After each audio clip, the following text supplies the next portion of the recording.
What is going on, everybody? Voidlego here, back with a brand new episode of Umineko When They Cry.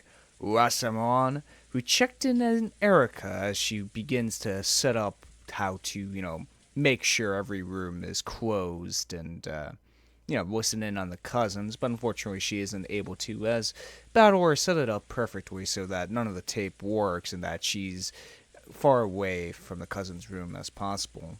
She then has a talk with Dalnor about why she hates magic and why she specifically fought against Maria over a very petty reason. And it turns out that in the past she used to have a boyfriend.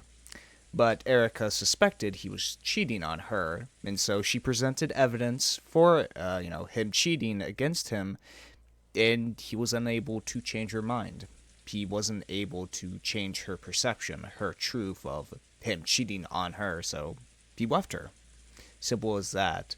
Which gives us a bit more motivation to Erika, which is always nice. Even though I still hate her guts, still gives her motivation. Still gives her more, introspection, at least. And shows us why, she hates magic oh so much. Then we cut over to George, who's talking to Ava, and announces that he will be marrying Shannon. But of course, Ava refutes that. And so, in a weird way, Ava Beatrice appears and starts to attack George. Ava Beatrice still wanting George to remain with her, to forever be with her, to forever, control his wife, to forever, decide all of his decisions, while George wants to break out of his mother's control, become his own independent man, and marry the woman he wants to marry. In the end, George murders Ava, and Gap sends away her corpse somewhere else. Then we cut over to Jessica's test, as we've come to find out this is the test of the lover demons in order to prove that their love for Shannon and Cannon is true, that they have to murder somebody. And so, unfortunately for Kyrie, Jessica's sights have been set on her, but before she can go through with it, she is still unsure of it. And so Kyrie tells Jessica about her hatred of Asimo, Rudolph's lover, aka the mother of Bador, and how much she took for granted Rudolph. Because it turns out that Kyrie had been in Rudolph's life long before Asimo, jumped in. She was actually the business partner to Rudolph, and Kyrie thought she could provide Rudolph, a more tactile mind, a more, someone he could bounce business ideas off of. But unfortunately for her, Asimo had the more emotional side to her that Rudolph, led to her. And so for 18 years, when Rudolph and Asimo were married, she went through hell. She regretted it. She hated it. She took her for granted, Rudolph's love for her. She did. So when Asimo finally died, it was a miracle for her because it had gone to a point that Kyrie was ready to kill her in order to get Rudolph back. Basically, the moral of the story for Kyrie is that you need to have an iron will if you want something. If you really want something. So much so that you want to put everything on the line. Even the fact of killing another person. Do you truly want something? Do you truly want something enough to do even the most unspeakable things in order to gain it? Sometimes in life you do. You need to have that unshakable will, that unshakable determination in order to gain that thing you desire. And so that gives enough motivation to Jessica to finally start to kill Kyrie. Unfortunately for her, Kyrie uses Leviathan. That's the one of greed. No. Jealousy. Shit, let me check the characters. Sorry, there's a lot of sisters. Which one? Green hair. Leviathan. Okay, yes, I was right. But Kyrie uses her power, and there's a whole bunch of fights. Eventually, Kyrie locks herself in a room that Jessica can't get through, but Jessica comes up with the perfect closed room murder idea, and she's able to use oh god, what's his name? So many characters in my these are like so many character names in my head. Yes, Wolnov, of course. She is able to use Wolnov in order to burn Kyrie alive within the room, which was wild because she was able to come up with the perfect closed room murder. And that was pretty much it of last episode. A couple comments I want to mention. The first one is someone talking about Erika's backstory and how the reason why she hates magic so much is that because she was blinded by the magic of love, at least to herself. That's how she views it. She was blinded by love so much that she wasn't unable to see her boyfriend cheating on her at all. Basically, Erika is the type of person that hates to be deceived. The only thing that matters to her is pure truth, pure fact, pure reality. She doesn't believe in ignorance. She thinks ignorance is death, pretty much, to a person. If you take everything at face value, you might as well just be dead. You might as well not even, how could you even survive in this world if you take everything at face value? And so you must always investigate. You must always have evidence. You always must have the facts to every single thing. That's why she keeps repeating the only truth is what's written in red. The red truth. That's the only thing that matters in all of this. Doesn't matter any of these, characters. Doesn't matter. All that matters is the red truth. Because that's the true reality of everything. And all that. There was another comment that discussed Kyrie's, determination in her will. But there was one more thing that I want to mention. It's very interesting. Between the fight against Ava Beatrice and George. Someone said this term that Ava represented the abyssal mother, which I've never heard of before, which is a very cool term. Basically the mother's room, like the fact that she wants to control George for the rest of his life, and how they're both using the magic of Lambda Delta to fight each other, aka determination, right? George's determination to break away from his mother, and Ava's determination to keep George within her, quite literally, as a womb, so she can always protect him and all that, which I find very fascinating. The fact that Lambda Delta, aka Takano's magic, is pure determination. I mean, that was her whole motivation within Higurashi of her determination to fight against fate.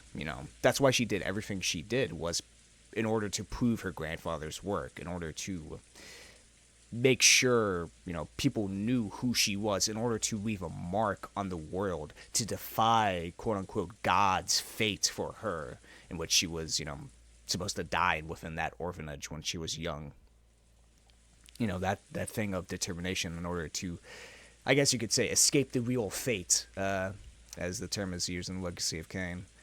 But free will and determination, it's very, I don't know, it's very cool. I really like that. Of even though two people are using the same type of magic, when two determinations are going at each other, only one can come out on top, I guess that's just everything in the world, huh? Just a bunch of people with their own free wills and their own determination in order to see what, I don't know, worldview is better, beat the other, I guess, into submission or whatnot. I don't know what I'm talking about. Just fascinating to think about, truly. But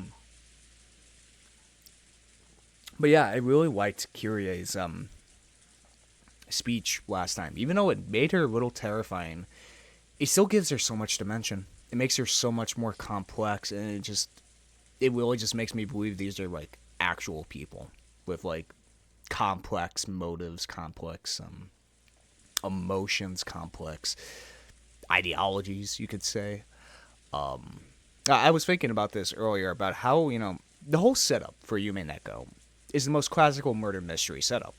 An inheritance, a family gets together, the head of the family is dying, and people are fighting over the money, right? It's a very classic murder mystery setup. Even though I haven't read many like murder mystery novels at all from like the 19th century or whatever, I know it's a classic setup. I just really like how it goes really in depth with these characters. Because, like, in a classical murder mystery setup like this one of Inheritance, I doubt they would go this much in depth with the characters. Because, books have a short one time, like 200 pages, typically, of like a novel, right? They usually go this deep within its characters. It's usually like, oh, we set up the motives for a couple of the suspects in order to make you, guess, oh, is it this guy or is it this person who wants the money, who killed the headmaster in order to gain its fortune or whatever? Or, but, in the end, it eventually turns out to be, whoa, this one suspect who has a very deep backstory about how, the headmaster betrayed, like, the head of the family betrayed him in the past and how he wanted revenge and blah blah blah, all that stuff. But they don't really go into detail about the other family members about why they specifically want the money. It's usually just a surface level of like, I want the money because it's money, right? Unlike with Umineko, where we go really in depth on each of the parents, why they want the money, their motives for it, and it's not as clear cut. It really isn't. It isn't at all. Like, it's very complex. It's very gray, which I very much appreciate, in that we can actually sympathize with a lot of them. They all need the money, not for their own selfish needs. They need it in order to like support their business, to fight against a lawsuit, to like just in Rose's case, as we can see here, in order to like pay off her husband's debt, who she left her for, and all that. It just, I really appreciate it. I really do. I just the writing in this is so great. The characters are so great. They're so complex. There's so many layers to them. Rosa right here, she's not the greatest mother, but I can't bring myself to hate her. Even when she rips apart Sakatoru's, doll, the symbol of Maria's love for her mother, I still can't bring myself to hate Rosa. Because she's been through this before as the youngest sibling. She's basically been ignored for most of her life. She's always been viewed as the youngest child within the Ushiro family. And that she just wants love. She really does, and that's why she keeps leaving Maria in order to hang out with her boyfriend, because she needs love. She wants love so much. And it makes it even more depressing that Maria has the same exact thing, and Rosa can't see that, I could go through the others, but we'll be here for like 30 more minutes if I do that. All I want to say is, I love the character writing in this game. It's fucking fantastic. It really is. I love it to death. But enough praising. Let's just get right into it. Wizard could be seen in the parlor. Basically, what I want to say at the end of that, this game has, since it has a very much longer one time than like most murder mystery novels, has very complex characters. Compared to, like Murder on the Oriental Express or a Sherlock Holmes novel, for example. The relatives apparently all wanted to be alone after dispersing for a short break. Since everyone avoided a parlor, the one place where people would normally gather, Rosa was able to have this relaxing, comforting room all to herself. That didn't mean she looked relaxed. Her expression was heavy with gloom and weariness. The cup of black tea that she had brought from the dining hall had gone cold.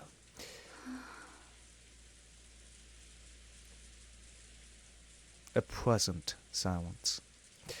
Now that no one was in sight, Rosa's heart finally awoke. She was always treated like a kid in the conferences with her three siblings. Exactly. She had no influence at all. But possibly because of that, she was apparently considered to be a neutral party. The siblings would often ask for her agreement, sometimes even treating her like a referee or a judge. それをうまく生かして私の望むように会議を誘導しなくちゃ。I have to find almost 100 million yen by March. That was supposed to be my great commitment, a burden I bore to help support that man's business. 今はもうよくわからない。借金を無事に返済できたら彼は連絡をくれるのだろうか。Ooh. 冗談じゃない。今さら連絡なんかくれてもこっちから願い下げよう。でもあなたはマリアの父親なのよ。せめて一度でいいから会ってあげて。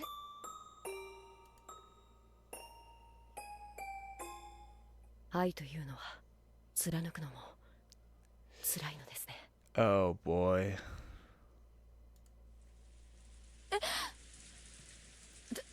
Daddy? Though no one should have been in the parlor, someone suddenly spoke to Rosa and she jumped. Just when did he get here? Kenan could be seen standing there, even considering that she had been deep in thought, to think that she hadn't noticed him at all. びっくりしたわ。ごめんなさい。考え事をしてて気づかなかったみたい。何？いえ、ローザ様を今苦しめているのは愛ゆえにです。Love indeed, huh? 違いますか？唐突ね。何の話かよくわからないわ。ローザ様はマリア様の父親に借金の連帯保証人を求められ、それを引き受けられました。困った子ね。クラウス兄さんが話してたのを廊下か何かで聞いてたのね。True. Earlier this day in this very room, Klaus had been seen through to the fact that Rosa was bearing massive debt because she'd become co-signer on the loan. However, he hadn't said that her partner had been Maria's father. Why did Ken know so much? ローザ様はとても聡明な方です。連帯保証人を引き受けることがどうよく考えもせず引き受けたわけがありません。席こそまだだったけれど、これから結婚する相手でパートナーだと思ってた。私の名前がなければ借りられないお金なら、それに協力するのが未来の妻の役目だと思ったのよ。未来は来ましたか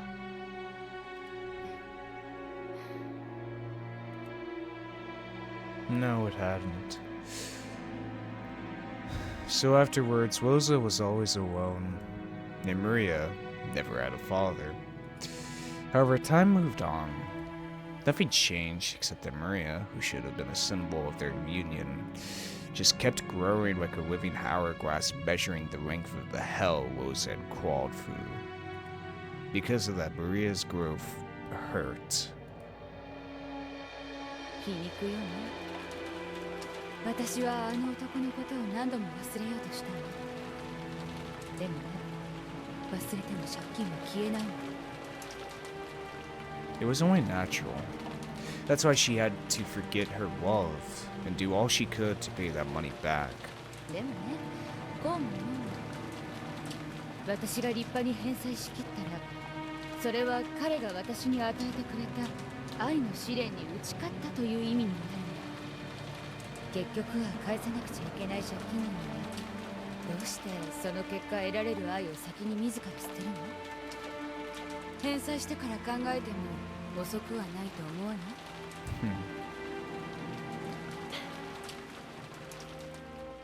？It may have been a trick of words that only those who have suffered through love could understand. Even Rosa was vaguely aware of the possibility that she'd been deceived. However, if she was able to succeed in paying back the loan, he might acknowledge her as usefulness as a wife. Yeah. When that happens, she might be able to regain that love. And if she abandoned that love, this trail that he had given her would become completely meaningless. Yes, for her, the debt itself appeared to be a trial of love. Actually, the very fact that she tried to view it that way may have been the blindness of love. Proof that she was still bound by her regrets and obsessed with the past. That pain still continued within her. At the very least, it would remain until she paid back that massive loan. And even then, it would take quite some time before she'd be able to lay her feelings for him to rest. これがキリエ様の言う地獄なのか。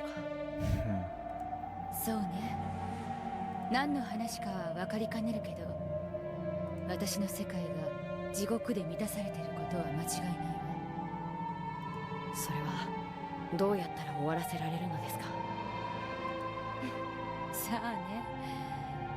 それが分かったら誰も恋の病に蝕まれたりはしない。That disease is a serious one.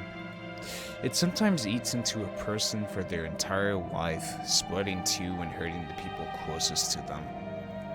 That disease was torturing her now as much as it ever had. キリエさんの話が出たから言うけど、彼女の話は私にとって希望、夢なの。Though she had her man stolen from her, she persevered through 18 years. She never fell to despair, and instead continued to support Rudolph, keeping her head down, waiting for a miracle. マリアはまだ9歳よ。キリエさんが待った18年のまだ半分じゃない。それくらいで音を上げてたら彼女に笑われるわ。あと9年で奇跡が起こると思いますか。それを疑ったらおしまいよ。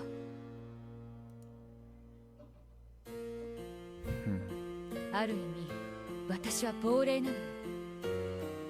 私はすでに死んでいる。それに気づかず生きている。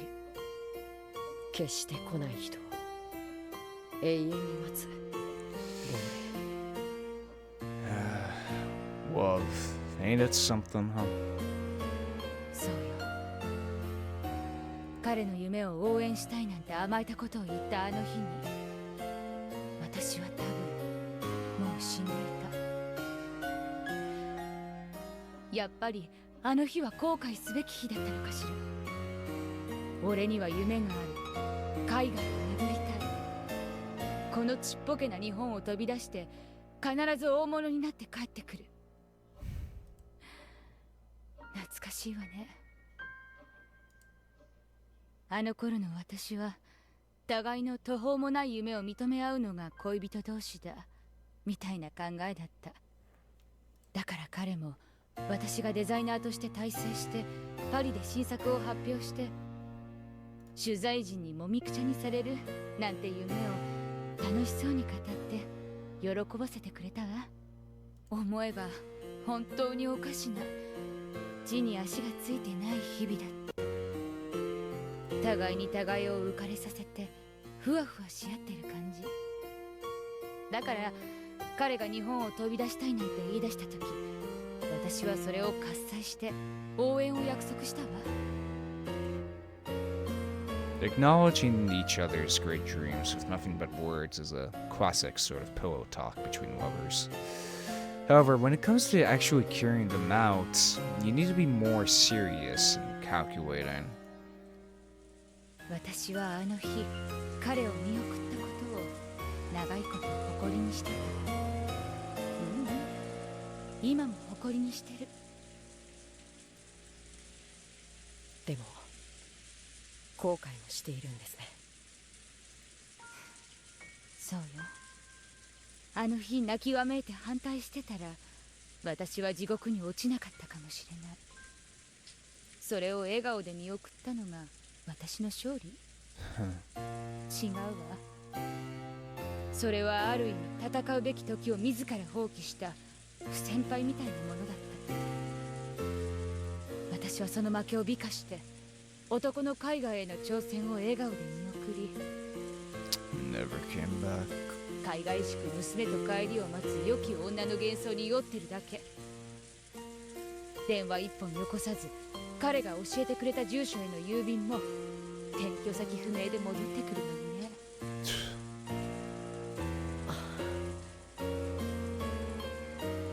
ここが地獄よ。戦うべき時に戦わなかったことを死ぬまで後悔する地獄。私はその地獄に娘まで引きずり込んでいる。いっそ誰かに殺されたい。お前はすでに殺された。亡霊なのだと宣告された。恋は戦わなくちゃ地獄を這う。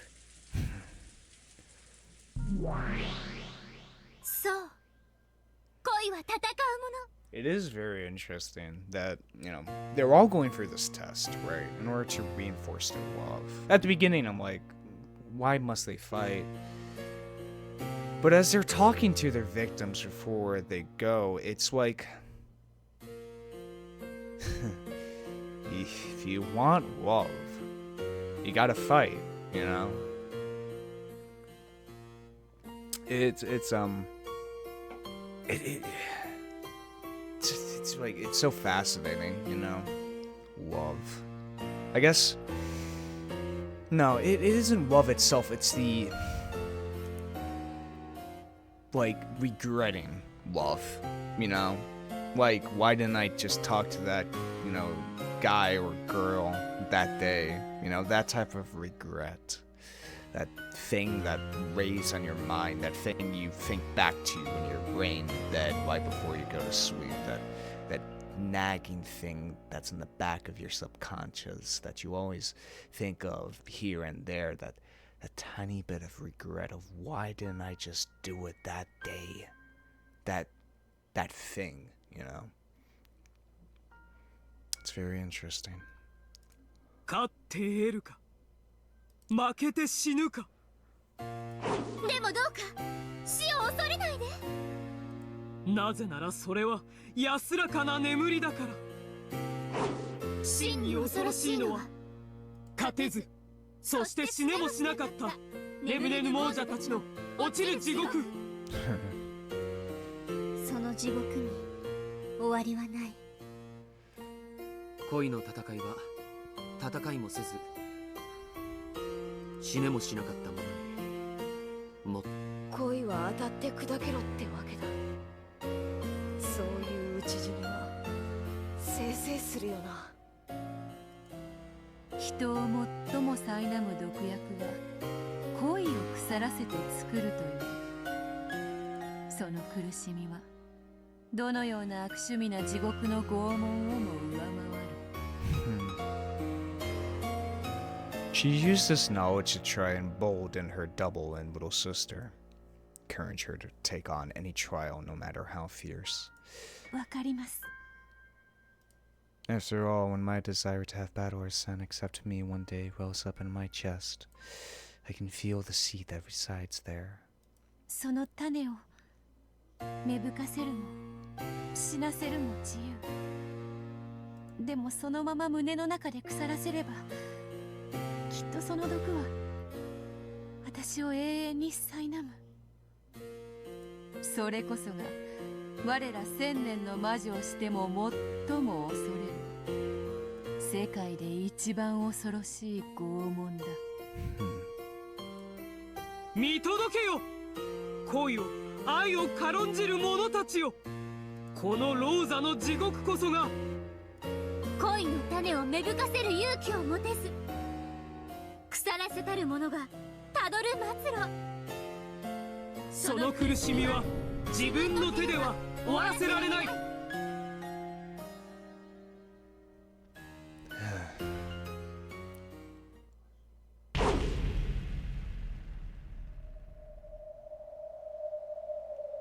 Huh?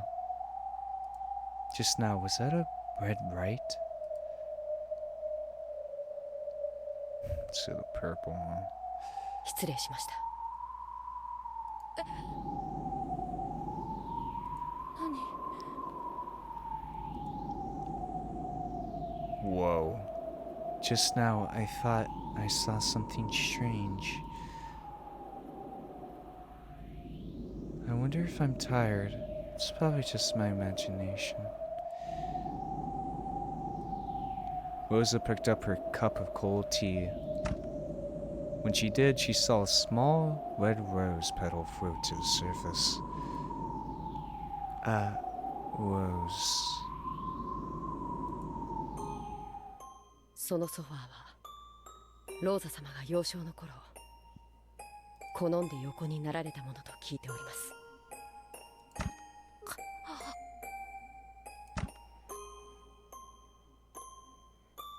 It wasn't a rose petal.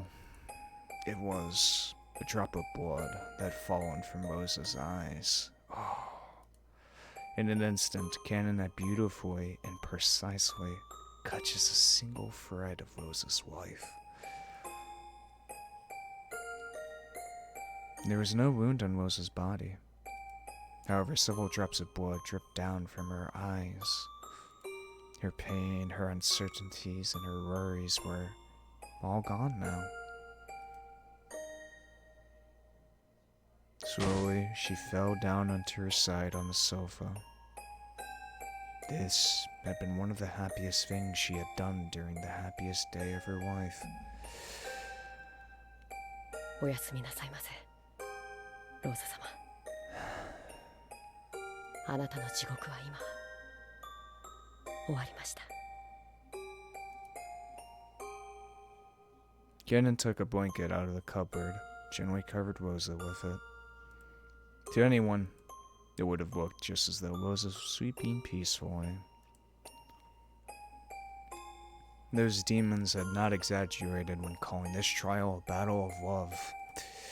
It was at least accurate on this cruel but unassailable fact that those who have their love shattered meet with death. これで僕のノルマは終わりだ。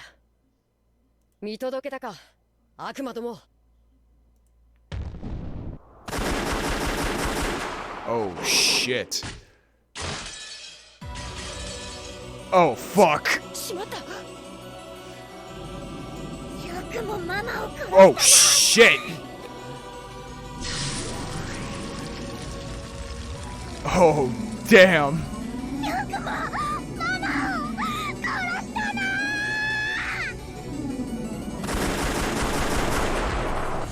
Holy fuck. One of the two great witches of Marie Sorare, Maria, though she was just an apprentice, the power sweeping within her had impressed even Beatrice at the height of her strength. In Maria's eyes, though, Rosa may have been the Black Witch, she was also the vessel of the mother she couldn't help but love. Her anger at having that stolen from her was near madness.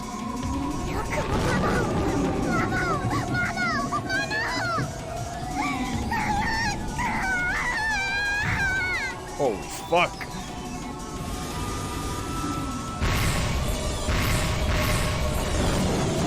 Maria's attack was too emotional. Because of this, she didn't notice that Kenan had vanished for several heartbeats. She released her barrage and what became empty space. In the meantime, Kenan jumped from wall to wall around to Maria's back.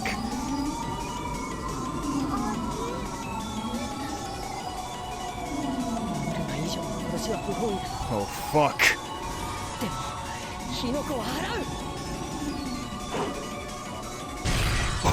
Holy fuck.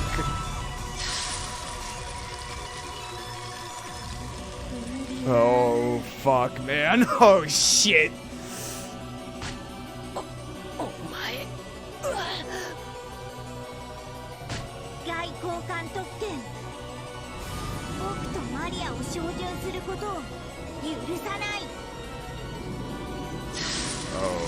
shit.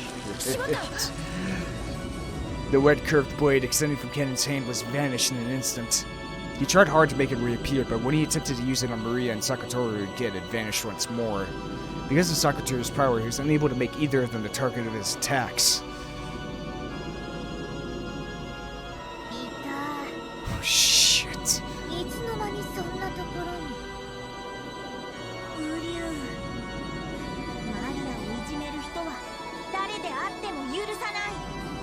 Battle of love, huh? Battle of love.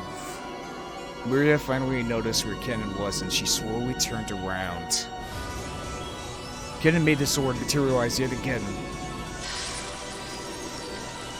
But no matter how often he tried, it kept fading out like a flashlight with a bad battery. 逃がさない。マリアのママを奪った罪。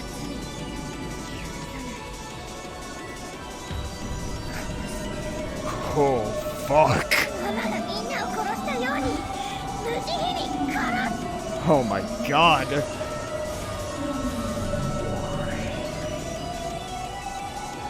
As Maria hollowed, the entire parlor was surrounded by a cube of red magic barriers. It was a closed room symbolizing a barrier that Kennen could never escape.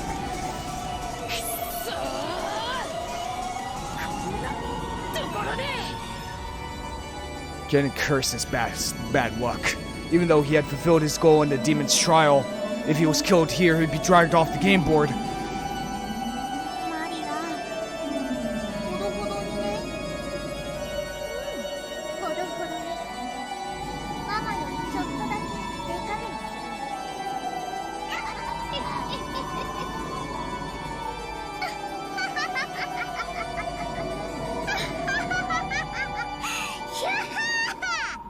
What does Maria mean by when Mama killed them all?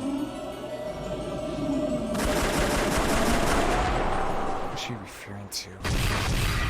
Oh shit. ウリュウ、誰？失礼します。 Whoa. マリア様。ゼパル様、フルフル様との契約により、お命頂戴いたします。 Ah, utilizing it now, huh? Oh shit. シャノン、邪魔をするな！無駄だよ、シャノン。マリアは誰にも照準できない。はい、照準など大それたことはいたしません。ただ私は身を守るだけです。 That's right, defense. A cylindrical red magical barrier surrounded Shannon as she stood in the center of the parlor. She made its brightness and thickness grow, and its radius suddenly expanded, filling up the room. It wasn't targeting Maria. This power was being loaded to protect Shannon's body. So Sakatora's power didn't make it disappear. Unable to hit anybody. お嬢様への気持ちがこんなところでついえるの。しっかりなさい。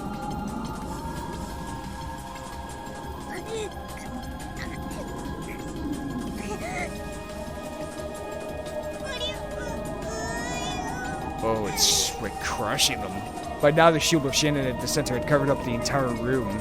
Its power crushed Maria and Sakatoru into the corner. Oh shit. Ironically, they were perfectly wedged between Shannon's barrier and the closed room barrier Maria had set up to prevent Kennen from escaping.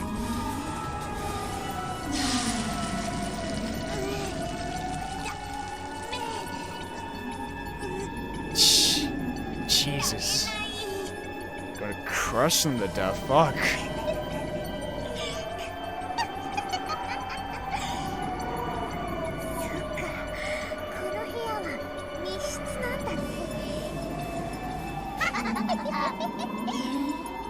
ベアとの魔法を否定する探偵気取りにはちょうどいいかもしれない。 Oh boy.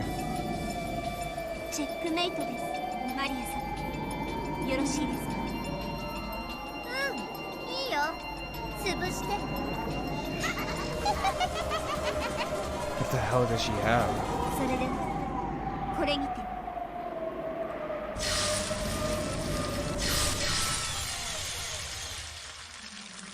The entire room was filled with the red light of the shield, and the output and pressure were raised to their limits. Then, crushed between the shield and their own closed room barrier, Maria and Sakatoru lost their forms, scattered into a golden splash, and disappeared.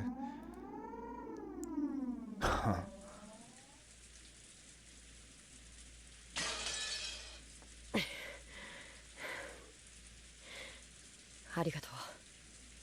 ここで消えるわけにはいかなかった。こんなとこで負けてたら諦めがつかないもの。そうさ、こんなとこで負けてたら諦められない。ゼパル様、フルフル様、私たちも共に試練を終えました。これでよろしいですか？いやー、本当にお見事だね。 Well then. 二人とも文句なしだったよ。では最後はベアトリーチェの番かしら。おや？彼女はどこに？ Now let's see. Ava's dead, Curie's dead, Rosa's dead, now Maria. That's 4. Now if Beatrice kills 2 more people, we would have 6 for the first Twilight. But if it's 5... もちろん彼女の選んだ生贄のところにさ。さあ、私たちもそこに行ってみよう。 I'm still trying to wonder what this represents. Is it trying to tell us that the corporate's doing all these murders for the sake of love? Or is it suggesting to us there's multiple suspects? Can't decide. Natsui could be seen in her personal room. Klaus had told her to go to bed, but she couldn't afford to lie around sleeping on an important day like this. However, she realized that she was the type to get excited easily, and that this sometimes held her husband back. So, though she didn't like it one bit, there was no way around it. It was probably close to the time for the break to end, and the family conference would begin once again in the dining hall. Her husband would have to protect the Ushiro family honor from those greedy siblings, all by himself. If she grew emotional by his side, she would just tie him down. Though she knew that quietly waiting her here was the best way she could support him, that didn't make the waiting any easier. Natsui pulled a small treasure box out of her drawer. This was her secret box. Inside was everything from valuable items to mere rubbish. However, they were all precious, memorable treasures in Natsui's eyes. She pulled a small pouch out of the box. She stuck her hand inside it. There was a kind of charm that her own family had given her when she had married. The spirit mirror to ward off evil. Yeah, that mirror. That only showed up in in episode 1, if I remember correctly. No, it appeared in episode 1. Then George, Shannon, and Goda try to get it back in episode 2, if I remember correctly. Her own face was reflected in it. Youth doesn't last forever. Recently, she's seen a bit of her parents and grandparents on her own face. So, by staring at her reflection in a mirror like this, she felt as though her soul had returned to the family she'd been born into. お父様、お母様、夏日が不勉強なばかり。夫の支えになれます。 Of course, her face in the mirror did not answer. However, Natsui continued. 夫を愛しているからこそ、私はここで待っています。しかし、愛は寄り添うものと私は思ってしまいます。ここでこうしているのが一番の協力になると理屈では分かっているのに、そんな自分に惨めさを感じてしまうのです。辛いですね。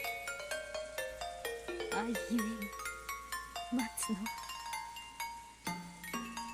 With a plop, a tear fell onto the mirror. Oh, the dear memories of her life at her parents' house rose up inside her. Now was the time for her to follow her parents' example. When her father came home late, her mother would always sit up straight waiting for him, prepared for him to arrive at any moment. She would always wait for him, kneeling in the entrance hall. No matter how late he came home, she would always wake up all the children and line them up to greet him. At the time, I only thought of her as being exceptionally strict. But at this age, I finally understand how strong she was, persevering in her love for her beloved husband, even after being left in charge of the house while he was out. その夫への愛ゆえに見知らぬ赤子を抱かされるのが許されなかったのですね。 Ooh.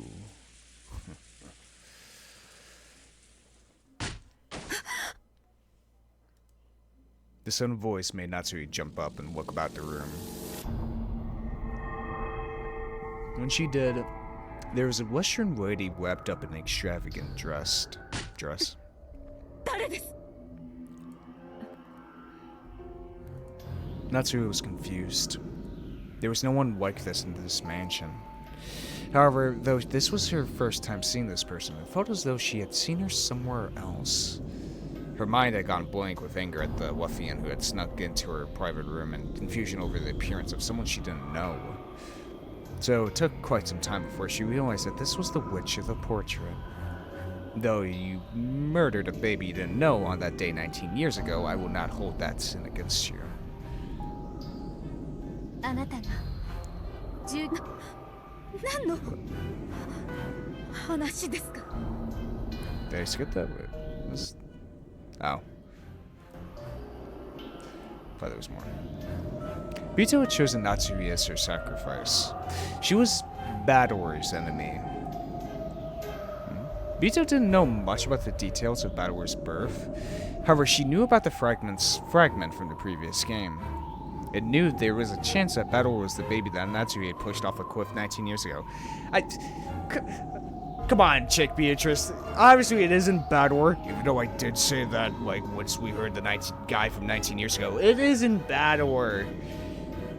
It's not Bador. He's 18. It's not Bador. It can't be Bador.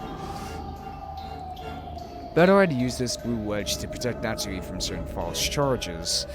But if he took it as a confession by Bador himself, then from Bito's position, Natsui was an enemy, probably forced Bador to live a painful life.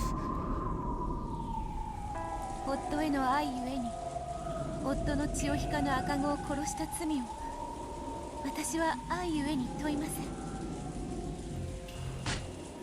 何の話か分かりません。出て行って、ここは私の部屋です。ならば私の愛ゆえにあなたを殺すこともまた問わない。 Bito slowly stuck out her arms and made as if to grab something in empty space. That grab bound itself around Natsui's neck. Damn, up close and personal. Natsui's heels lifted up and a faint purple shape appeared around her neck. Natsui frantically scratched at her neck, trying to stop what was strangling her, but there's nothing there. So to an outsider, just as well, Natsui was standing on her toes in anguish, scratching at her own neck. Oh god damn it, not again! Fucking Oshiro-sama's curse, motherfucker. Goddamn Himizawa syndrome. 愛し合う二人たちが皆決意を見せました。私とバトラさんへの思いがそれに劣っているとは思いません。私が19年前のあなたの罪を咎めないように、私も自らのこの罪を咎めません。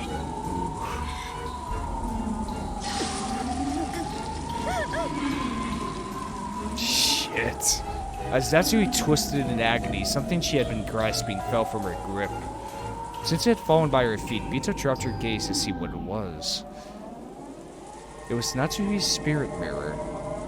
When she peered into it, there was a sound like a burst of electricity. That sound will release Natsui from the invisible hands. Oh shit. It made Bito topple backwards like a doll.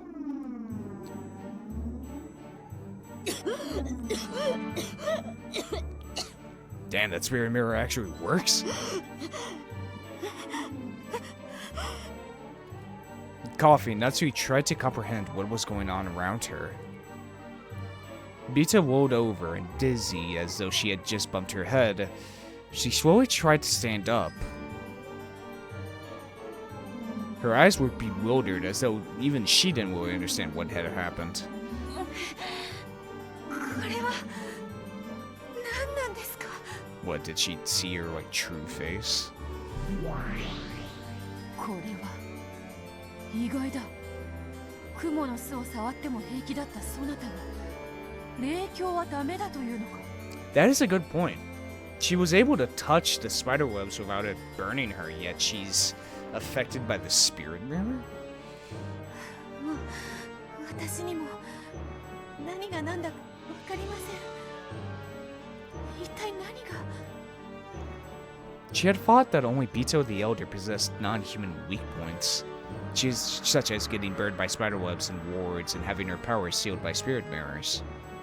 However, for some reason, the spirit mirror alone could apparently affect Bito as well. Even Bito couldn't understand what about the spirit mirror had such an overpowering effect on her.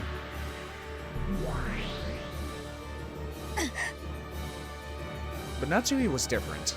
She instantly realized that the reason for the hesitation of this unearthly being, the Witch of the Portrait, must be the power of the mirror. So she rapidly crawled across the floor and picked it up. Then she stuck it out so that Bito could see it. Bito still didn't know what was happening, so still sitting down, she looked straight at it. Shit, and this time, both of them understood the situation completely. Bito realized that the mirror was working some hateful power against her, and that's when he realized that the spirit mirror had the power to repel witches.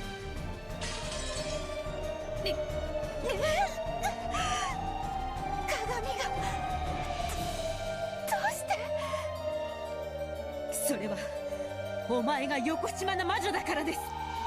霊言新たかなるこの霊境は邪悪な存在の全てを退けるのです。それを向けないで。 Evil, huh? With the spirit mirror still held out, Natsui cautiously closed the gap between them. She was cautious so as to prevent the other from suddenly rushing out and stealing the mirror, but she steadily moved to the corner of this evil. あなたが何者なのか私には分かりません。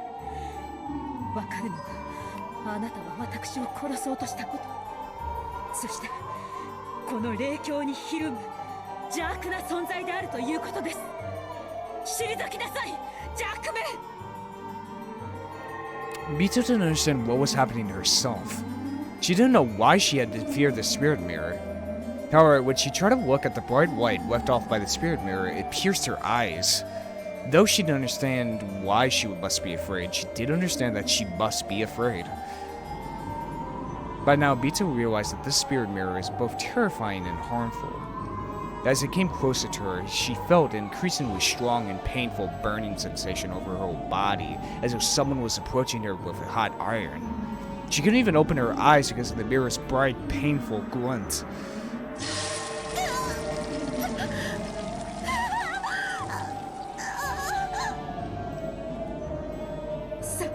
Shit. 元の世界に退散なさい、横島なる者よ。この後ろ宮夏、邪悪に対して一歩たりともひるみはしません。 It's no use. Why? Why is this nasty mirror so... If I lose here, I'll be the only one to fail this trial. Oh shit. Just like George-san and Shannon-san and Jessica-san and Cannon-san, I also want Badwer-san to acknowledge me and treasure me. And even though I finally managed to be honest with myself, in a place like this, I alone will be... 諦めちゃうの？あなただけが？信じるんだ。愛の奇跡は必ず起こる。 I love Badwer-san. I want him to notice me. I want him to acknowledge and accept my feelings. If my reason for calling him father and dedicating myself to him was out of duty towards a parent of mine, I would have been satisfied with no reward.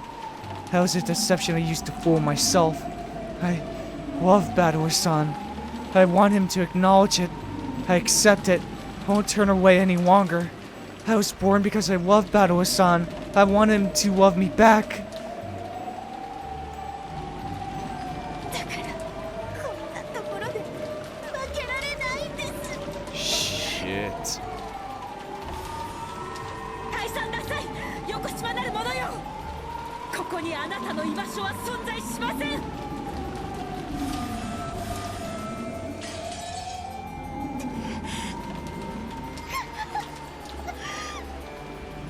Her determination had come too late.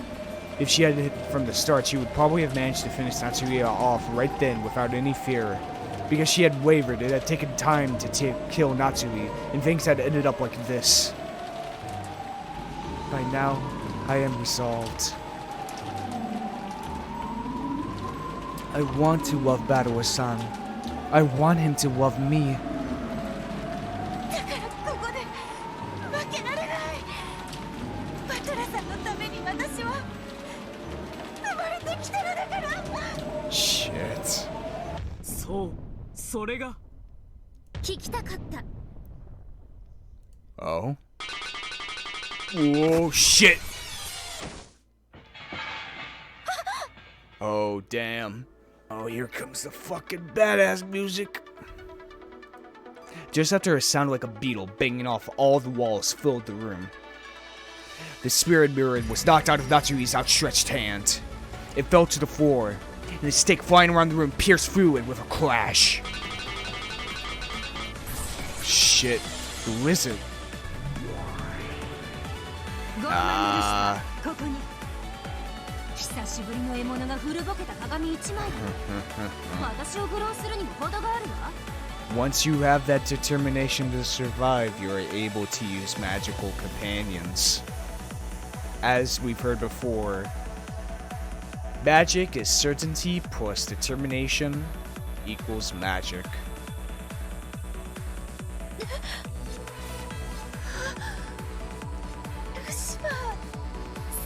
That's how they're all able to utilize it.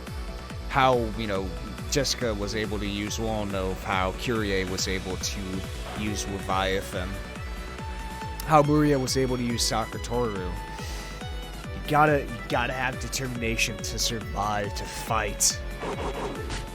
ベアトリーチェ様、試練の遂行を逃げられます。誰か来てください。 Oh shit. Now that the spirit mirror, her last way of hope had been smashed, and the number of strange demons had increased, Natsui could do nothing but run for it. However, if she had made a scene and people gathered, the anti-magic toxin would burn Bito. Now was her last chance. ありがとう、ルシファーさん。覚悟、後ろ見やナッチ。 Do it!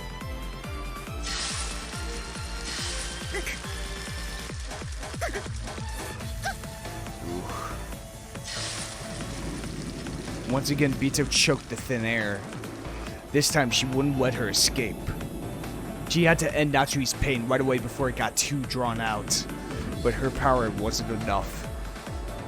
Shit. Though not only did he scratch at her neck, she also struggled to escape from the room. Her shaking hand stretched out to the rock of the door. The closed room is one of the concepts that allows a witch to be a witch. Just locking the door strengthened the anti-magic toxin a little. Since Bito was at her limit, even within a closed room, if Natsui undid that lock, Bito's power would weaken immediately, and Natsui would surely escape into the hallway. Their strengths were matched. However, Natsui began to suppress Bito slightly. The power of the living to live is fundamentally stronger than the power of magic. Of course, Bito was mustering all her might. However, Natsui was just a bit stronger. 十分だ。 Oh shit. ルシファー、やれ。ギョイ。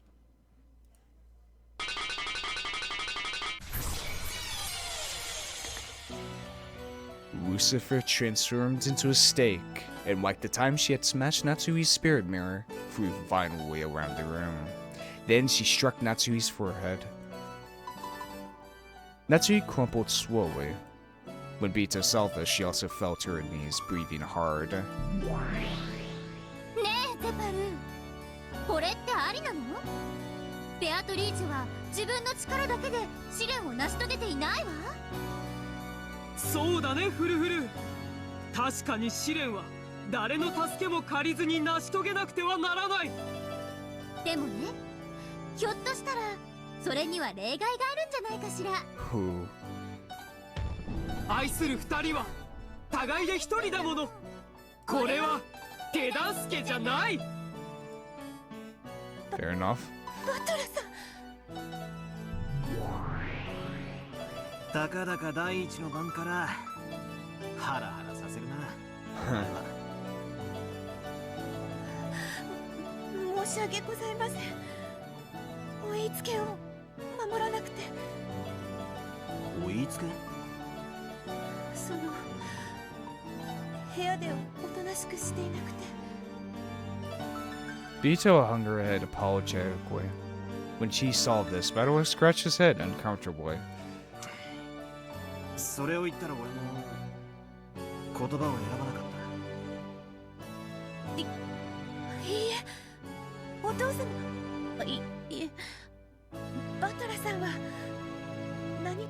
た。いいぜ、好きに呼べばいい。 Battleware had always looked at the new Beatrice sternly. However, that was gone from his expression now. 確かにかつてのお前は俺をバトラと呼びつけで呼んでいた。俺は最初お前にそれと同じ呼び方を求めて押し付けていたかもしれない。しかしそんなのに意味はないんだ。お前はベアトだからお前はお前だ。 Aww. 好きに呼べばいい。 Yay, Battleware figured it out. バトラさん。そうだな、その呼び方がいいな。さすがにお父様は俺の趣味じゃねえぜ。That would be called Sir.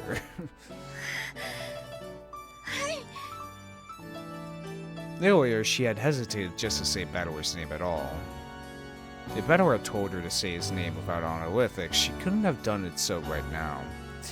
Even if she had, that might have hurt Battleware even more. However, now she was allowed to call Battleware by his name. You just had to look into her eyes to see how happy this made her. Aw. ゼパルとフルフルに聞いた。おかしなゲームが始まっているようだな。はい。勝手なことをしてすみません。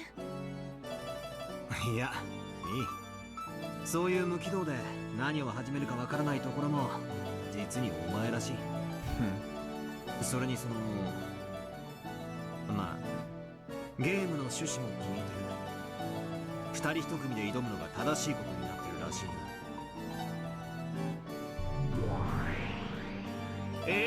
その通りです、バトラ卿。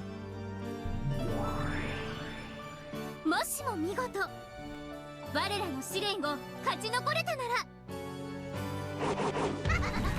我らはあなたたち二人を祝福し魔法の奇跡を授けましょう。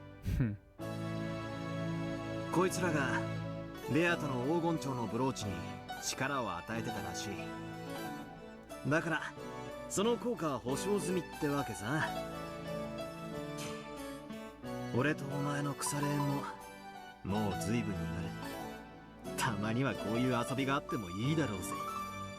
バトラさん。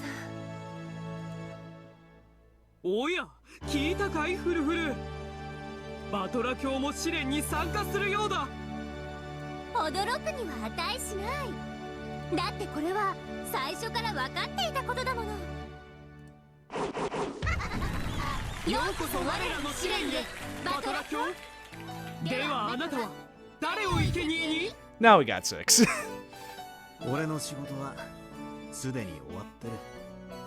確認するといい。Ah. かしこまりました、バトラ卿。さあフルフル、確認してこよう。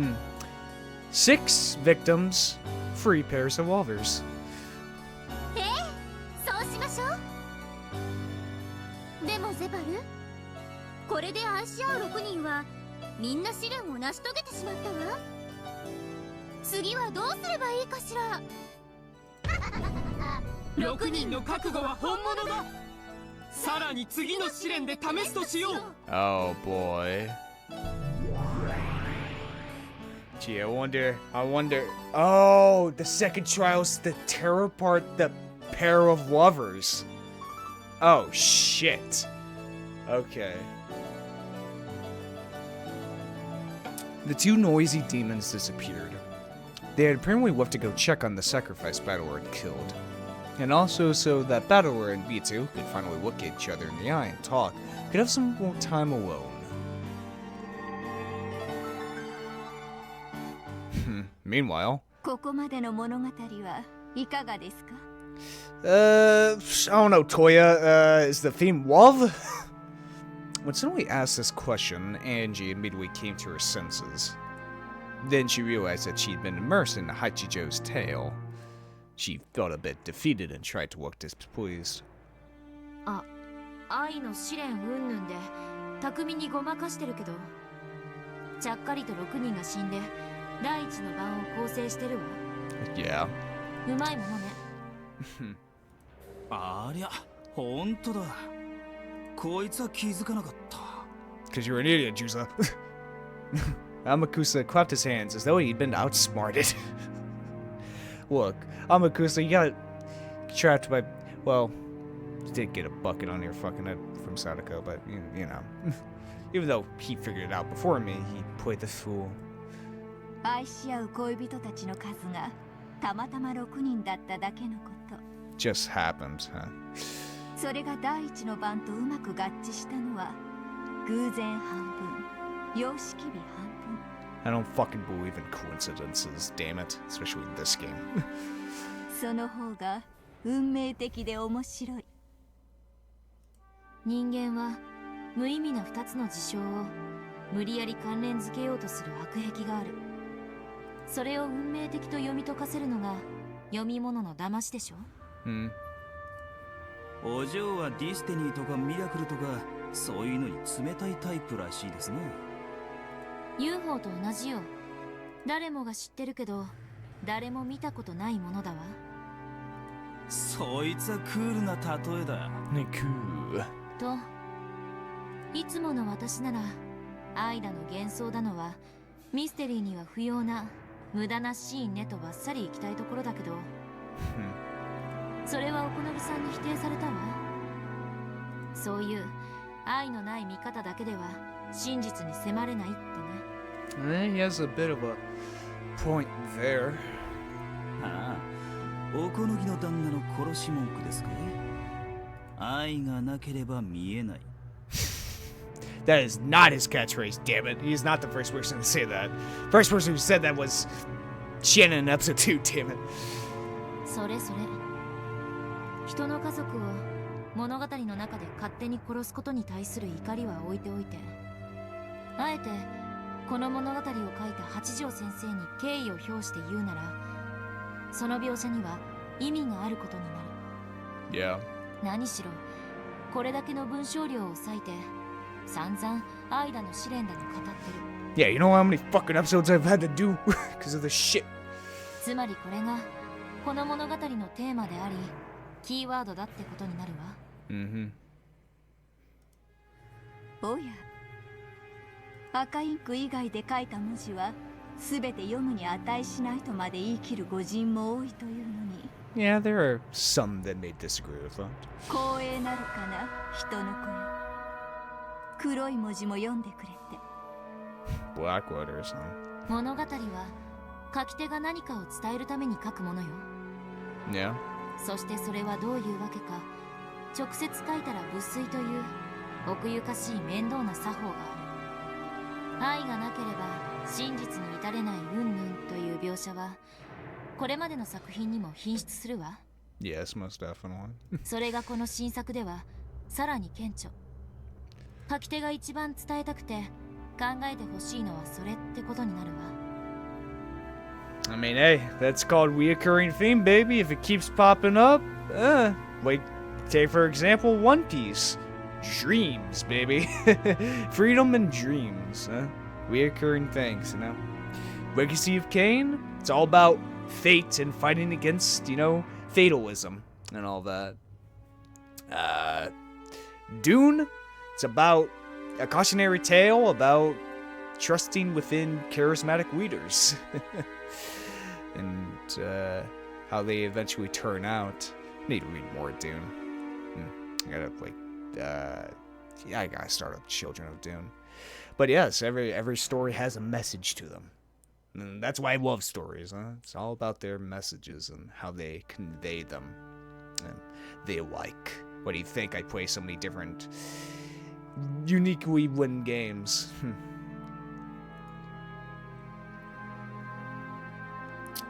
When you think about it, there have been many scenes about love ever since Beto first appeared, yeah. Even the first time she appeared before Shannon, she spoke clearly about how love was a single element of the world, yeah. And the golden butterfly brooch she had given was also an item for love. She had said that she enjoyed sowing seeds of love and watching complications arise. And when Shannon stopped borrowing her power, the reason for her argument was also love. After her interactions with Battleware started up in full, scenes about love were toned down for a while, yes, but the without love it cannot be seen definition of magic has been mentioned repeatedly. It's been like hammered into my skull, fucking without love it cannot be seen. I even just say it in just regular conversations nowadays. Damn this game. Then, in the tale right before this one, when Beto became like a doll, several scenes made it seem almost as though Battleware and Beto had accepted each other as rivals, or possibly something more. Absolutely. In the end, Battleware had regained some memory, and his impression of Beto had undergone a complete change. And then, in this game, from the beginning until now, the word love has been repeated over and over again. あなたが書いた物語は愛が何度も繰り返される。でもそれはマリアお姉ちゃんの主張でもベアトリーチェの主張でもない。八条東也の主張だわ。Ah. そうです。 It's true. Gotta credit the writer. それこそが私が語りたいこと。 So is that your truth that you came up with, Toya? The whole without love it cannot be seen. そして私なりの答えなのです。答え？じゃあつまり12年前の事件はすべておかしな悪魔の愛の試練で引き起こされたと？ Or is it a metaphor for the reason the culprit killed everyone was because of an unfulfilled love? バカバカしい。私はあんたの恋愛小説を読みにここまで来たんじゃないわ。私が知りたいのはあんたが至ったと自称する真実よ。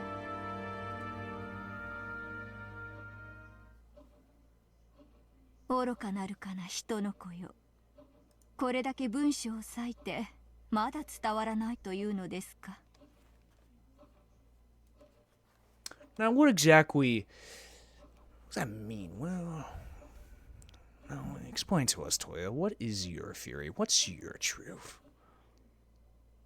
With an obviously condescending gaze, Hachijo shrugged. It was clear that she was trying to provoke Angie. She was probably hinting that Angie should just go home if she was annoyed. If you're going to read my noble work and not even attempt to see whether you understand it, then get out. Normally, Angie would have already flown a fit and left. However, she couldn't do that. Though she didn't like someone else toying with her family's fates in a story, she was growing increasingly certain of something else as she read through it. Just as Hachijo followers said, this tale really does have the same presence, the same scent as the tales written by Beatrice. Yeah, the offer was certainly different. However, because it reached it to the real truth, it had the same scent. And she was beginning to acknowledge this. Hachijo Toya, the one who had reached Beatrice's truth, an endless witch like Beatrice who could add to the endlessly stretching parallel worlds of the cat box. ベアトリーチェの真実にたどり着いたものならば、私でなくとも新たな物語を紡げるでしょう。 That is true. Like any story you read, huh? Once you finish it, once you know the truth, you can do whatever the hell you want with the characters, huh? 今回の原稿をもってきっと私以外にも真実に至るものが必ず現れる。 Create endless fan fiction. そのものもまた新たな物語を紡ぐ資格を得るのです。どんどん無限の魔女が増えていくわ。そう、そして何人もの無限の魔女たちがベアトリーチェの猫箱の物語を増やしていく。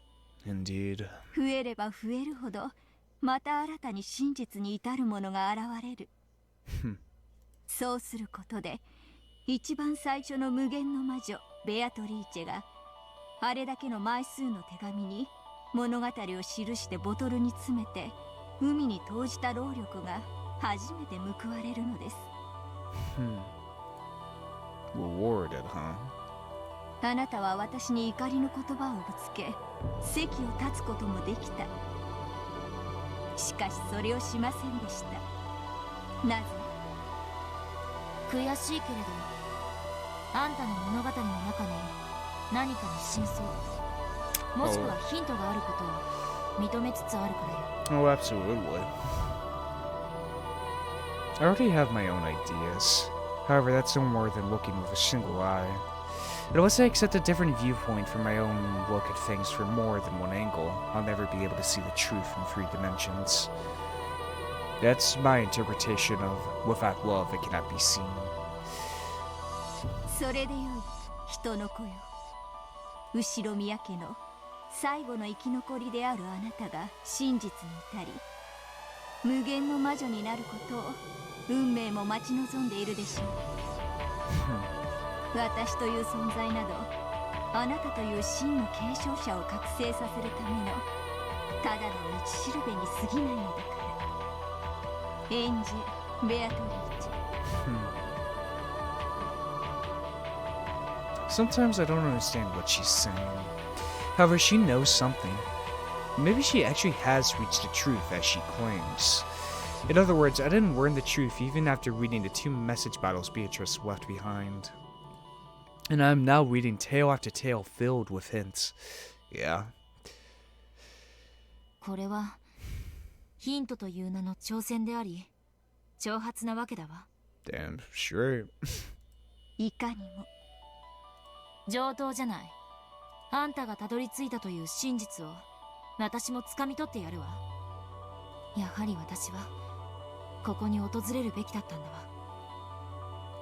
その通り。未だ至れぬから私が招いたのです。人の子よ。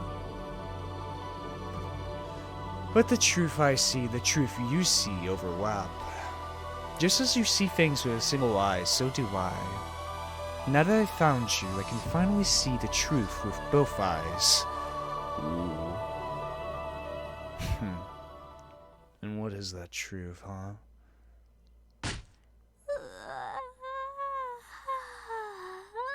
What is that truth that she's gone to? That's the biggest question. Without love, it cannot be seen.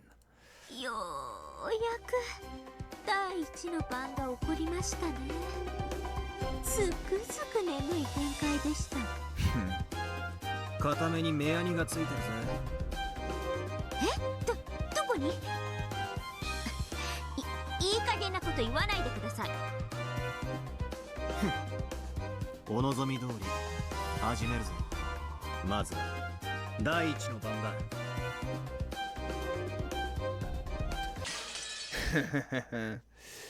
First twilight, eh? Without love, it cannot be seen. Without love, it cannot be seen. Visiting the crime scene, so. Alright. Let's get our boy Kim and let's go investigate these crime scenes, shall we? Erika was dozing off on her bed, so when a knock sounded on the door, it took some time before she noticed. She looked at the clock and saw that not much time had passed since she had lain down. はい、どちら様ですか？こんな時間に探偵の部屋をノックするからには相応の理由はあるんですよね。 Don't ask such a rhetorical question, Erika. そうだ、今回のゲームを始める前に一つ宣言があります。ああ、例の探偵宣言とやらか。好きにするがいいぜ。いいえ、その逆です。勝負のレートを上げようということです。 How so? 勝負の冷凍とは？何何？ Oh boy. 面白そうなこと言い出すじゃない。どういうことよ。簡単な話よ。前回のゲームはバトルが1本取ったわ。だから今回エリカが1本を取ってもイーブンにしかならない。前回のゲームは引き分けだったのでは？勝って当たり前のゲームを落としたのよ。あんなの負けでなくてなんだというのよ。ねえエリカ。はい、我が主。私が無様を晒さなければ勝てて当然のゲームでした。 Yeah, huh? ははん、なるほど。つまり今回わざと探偵宣言を出さないことでわざと不利に戦い、それでも勝ってみせちゃって、前回の負けを帳消しどころか大逆転にしようって魂胆ね。 Kind of like tying a hand to back of your back to your back. バトラさんの渾身のゲームにそんなおかしなハンデをつけて戦うなんて。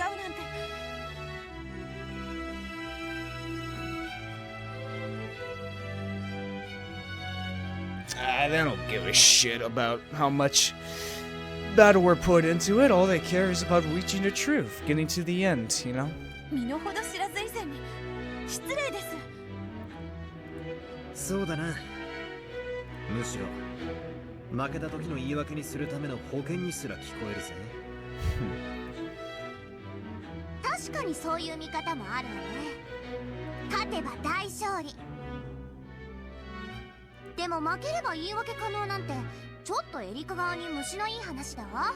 Definitely a unsportsmanlike moment. 大丈夫よ。ちゃんとかけるものは公平だわ。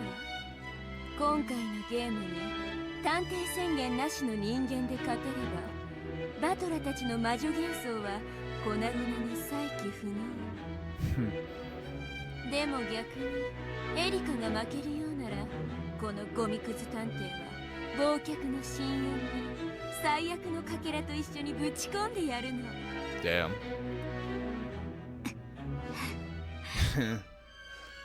ね、公平でしょ。探偵という超人でなくただの人間が魔女幻想を打ち破るという最高の勝利。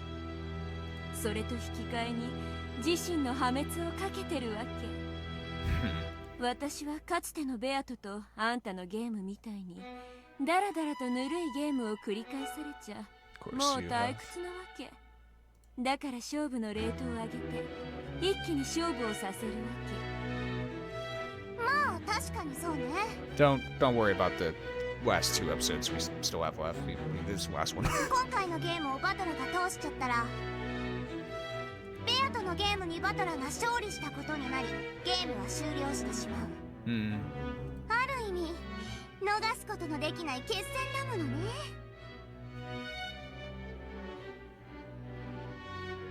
言い分は分かった。エリカはそれでいいのか？ええ、もちろんです。 Don't sound too sure. 前回の敗北で失った主よりの信頼を取り戻すために私は自分の破滅すらもかけるのです。お前の意志なのか？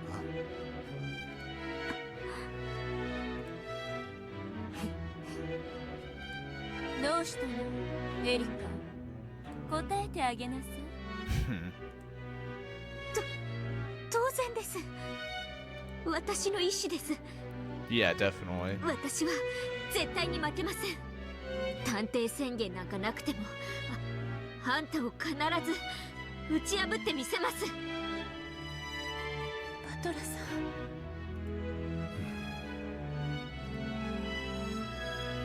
いいだろう。お前がそうしたいというならその勝負を受けている。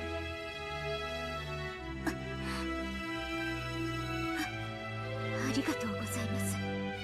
受けたことを必ず後悔させてやりますから。思えばバトラだって人間側だった時はずっと探偵権限なんて便利な力は一切なかった。許されてたのは青き真実と復讐要求だけ。Yeah. そういうことある意味前回のゲームの方がアンフェアだったわけだわ。それで勝ちを落とすのだからそれは負けと全く同じ。好きにしろ。お前が探偵宣言をしたくなったらいつでもすればいい。今はそれを保留していると理解しておく。誰が宣言なんかするもんですか。あんた程度の相手に。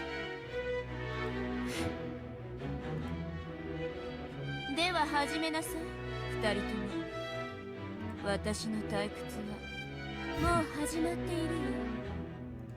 お任せを我が主。必ずや魔女幻想を打ち破ってご覧に入れます。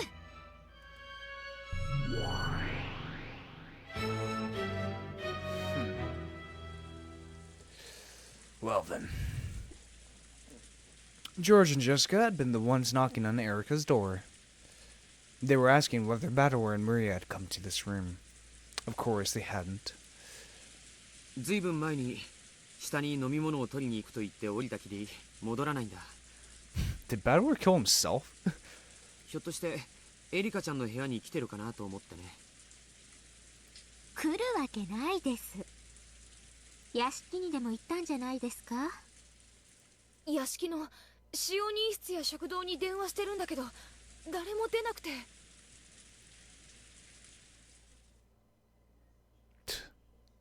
あなたたちはここにいてください。 Goddamn fucking face. 私はちょっと屋敷の様子を見てきます。危ないよこんな時間に。この閉鎖された島に不審者がいるはずもないじゃないですか。いとこ部屋とやらにいてください。何かあったら連絡しますから。ゲストハウスの使用人室の人たちにもゲストハウスを出ないように伝えてください。では。ちょっとエリカさん。変わった子だね。Oh, also, I just remembered something. And it was mentioned in a comment from last episode that Erika's ultimate move in the Umineko fighting game is her climbing up the side of a building looking in through a window while she's wearing a swimsuit. Which sounds really funny. I would love to see it, but, you know, obviously spoiler, so I haven't been able to see it myself, but that sounds really funny. After speaking her mind and not listening to anything else, Erika dashed down the stairs and rushed outside. And there she goes. 第一の番は夜が明けてから発覚がパターンでしたが、今回は即勝利できましたか。ゲストハウスで事件が起きていないとなると、惨劇の舞台は屋敷ってことになりますね。 Well, are you sure about that? Though she had an umbrella up, Erika got drenched as she sprinted. She flashly licked the raindrops that dripped down her face. Erika was at her most energetic.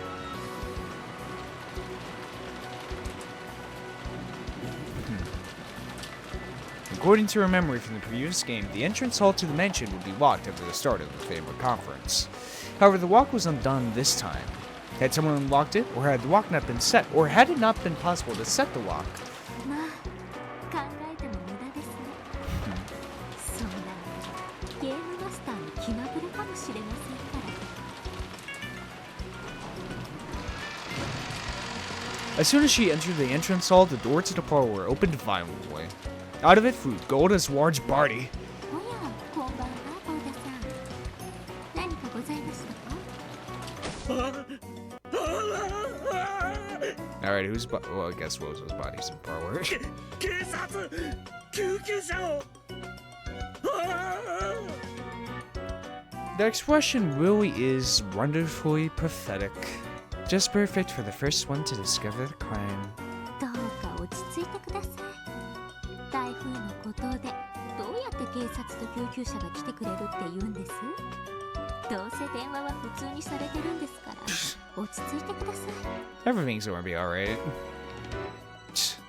Yells from Grouse and Rudolph's group could be heard from the parlor. Their shaken appearance practically signified the coming of the first twilight.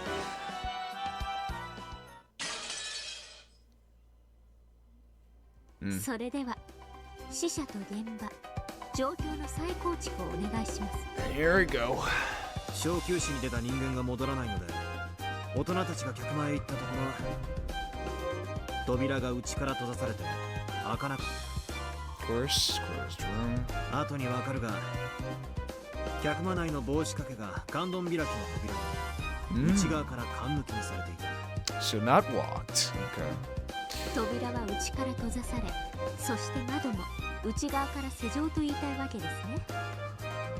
そういうことだ。外に回り、窓から客間内を見たところ、ローザがソファーに不自然な格好で横になり、額から血を流しているのが見えた。そこでガラスを割って客間に入り、他にマリアも壁際に血まみれで倒れているのを発見した。 Okay, so Rosa Maria found in parlor. なるほど、それは大騒ぎですね。他の現場は？エリカが屋敷に入った時、玄関が施錠されていなかったのは、この客間を外から確認するために出入りがあった。その直前までは施錠されていたため、他にも姿を消した人間たちが屋敷内のどこかで倒れている可能性があるとして、 So kind of like a first Twilight from episode 3, huh? 大人たちは今屋敷中を探し回って、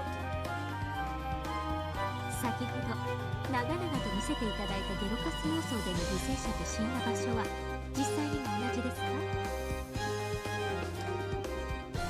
同じだ。 Okay. 客間にはローザとマリア、それから夏日が自室で、キリエがクラウスの書斎、 And what about Ava? エヴァはバラ庭園。いいえ、貴賓室に移動させたんでしたっけ？ Yep. そうだ。エヴァの遺体は貴賓室で見つかった。 Okay. これで犠牲者5人ですね。おや、第一の番には1人足りない。 Yeah, 6 where's the 人目 six? は誰でどこです？ Probably Battler.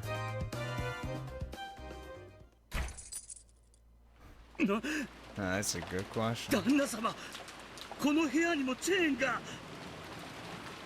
切断しろい。Now the guys have got the guns, huh? 犯人が隠れてるかもしれね Complete reverse of episode 1. Not complete reverse.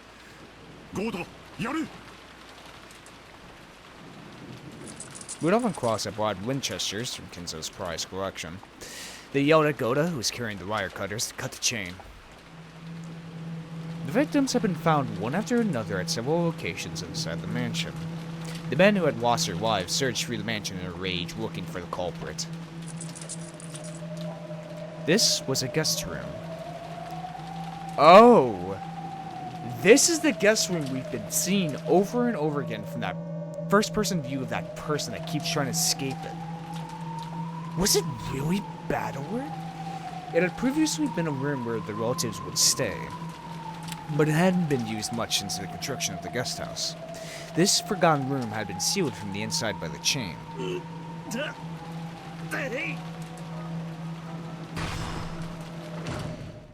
As soon as the chain was cut, Rudolph pushed Goda aside and flew into the room. 誰が嫌がる。出てきやがれ。 Of course, Rudolph is the first to go in. ベッドに誰かいるぞ。兄貴、明かりよ。 When Klaus pushed a switch in the wall, the guest room lit up, and a figure lying on the bed came into view. Yep. バトラー。お前、どうしてこんなところに。 Does he have no visible injuries? Rudolph's knees crumpled and he fell over Battler's corpse. No words can console him as he cried with a mad sorrow. In a single night, he had lost both his wife and his son. Damn. During this time, Klaus checked the window in the bathroom and searched the closet to find if everyone was hiding there, but found no one. Butler! Butler!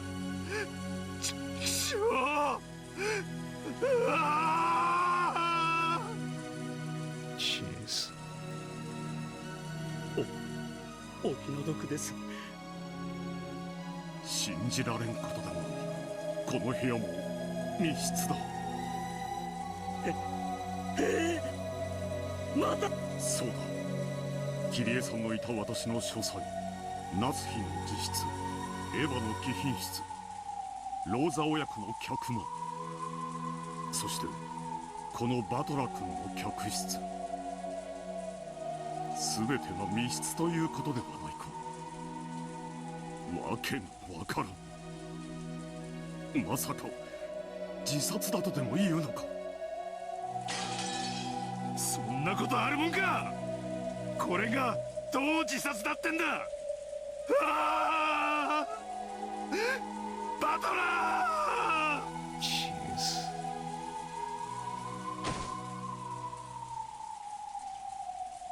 おや、これは意外でした。Maybe we'll get some characterization for Rudolph, huh? まさか6人目はあなた自身とは。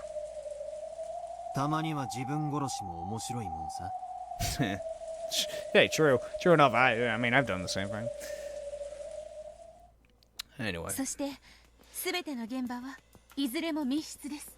I'm curious about, is there any injuries in Bad War? Because if there isn't, I got a thought. 魔法以外では成し得ない殺人です。それを暴くゲームじゃないですか。すなわち魔法以外で成し得なければならない殺人というわけです。 Maybe seeing through it isn't the point of the game, like how I originally thought. Actually, the questions are maybe something else. だって本当に魔法でしかできなかったら、それってゲームが成立しませんから。面白い考え方だな。なるほど。確かに俺たちのゲームはそういうゲームだ。 Yep. This game is fair. The goal is to explain without magic the strange crimes that are claimed to be caused with magic. If that couldn't be done, it wouldn't be a game. In other words, as Erika had said, they must be murders that could have been performed without magic. To turn it around, the witch's side had a certain responsibility. They had to make a crime that could be reproduced with tricks and not magic. Unless the human side could see through to those tricks, the witch side would use all kinds of magic and illusions. Yep. In other words, in order to carry out a closed-room murder with magic, it was necessary to create a crime that would be possible by human hands.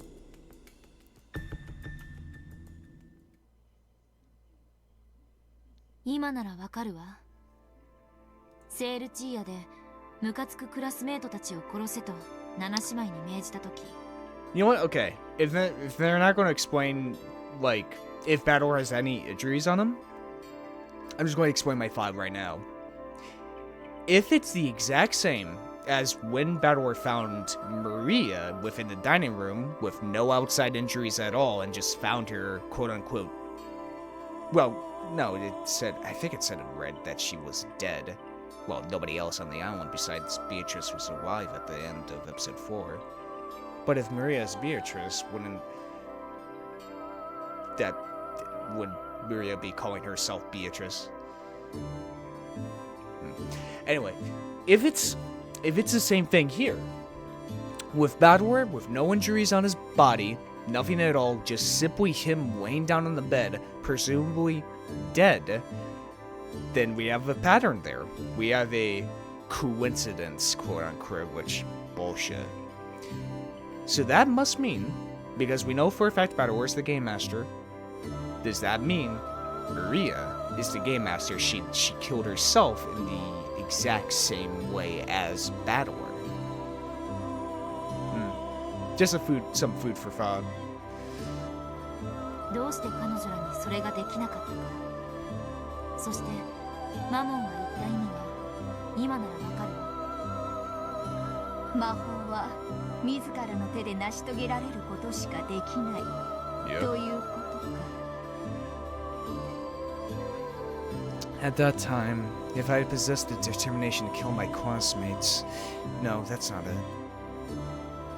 At that time, if I had been capable of killing my classmates, capable of pulling it off, then the Seven Sisters of Purgatory would probably have pulled it off for me. Yep. And they could only accomplish what I could do myself. No, that's not it either. They could take what I had accomplished and turn it into magic. However, because there had been a great number of witnesses in that classroom, it would probably have been impossible. It would have been burned by that anti-magic toxin Marione-chan and the others always talk about. However, if I had called those classmates out somewhere without witnesses, and I've succeeded in murder, at that point the Seven Sisters of Purgatory would be capable of carrying out a magical murder. 魔女は魔法をもってしても自らにできないことをできない。自らにできることのみ魔法で装飾できる。面白きかな。魔法を使わずして成し遂げる者が魔法を語り魔女を名乗るのだから。このエリカとやらはそれを初めから理解している。だから絶対に魔女に屈しない。絶対にトリックで説明できるという信念を持ってる。かつてのバトラにはそれがなかったから、これまでああも翻弄されてきたというわけだ。このルールを見破られたら魔女に勝ち目はなくなるわ。だからそれを見破られる前に相手を屈服させなくちゃいけない。長引けば長引くほど、そしてヒントを与えれば与えるほど、魔女は圧倒的に不利になっていく。In the first episode, didn't know what the fuck was going on. Now, yeah, get it. Once again, this reasoning keeps spinning around in circles. Why did Bita let this game get drawn out until she lost? Good question. Like she wants to lose, or wants to show battle or something. Whatever the hell that is. Many victims have been found, and the mansion was still wrapped in chaos. Hideroshi's group seemed to have gone to the guest house worrying about the safety of the kids there. Cross and Rudolph's group was in the hall talking about what should be done next. During a short gap in this chaos, Erika dashed out all about the mansion. She was checking crime scenes.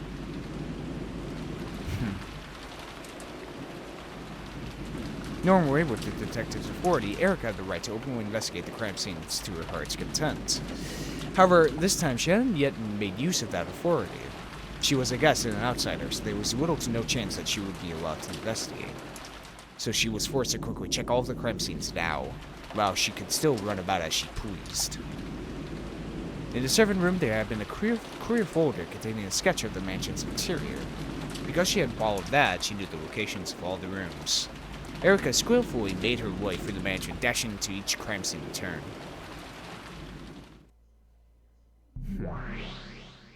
エリカ卿、ご存知とは思いますが、念のためご忠告をいたします。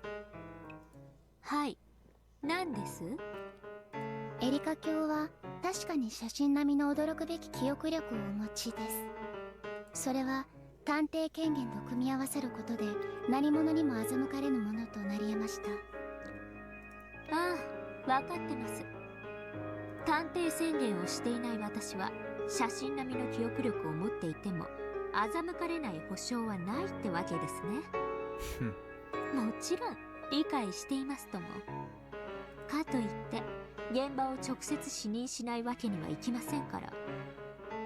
前回のゲームではそこに慢心し悔やみきれぬ失態を犯しましたから。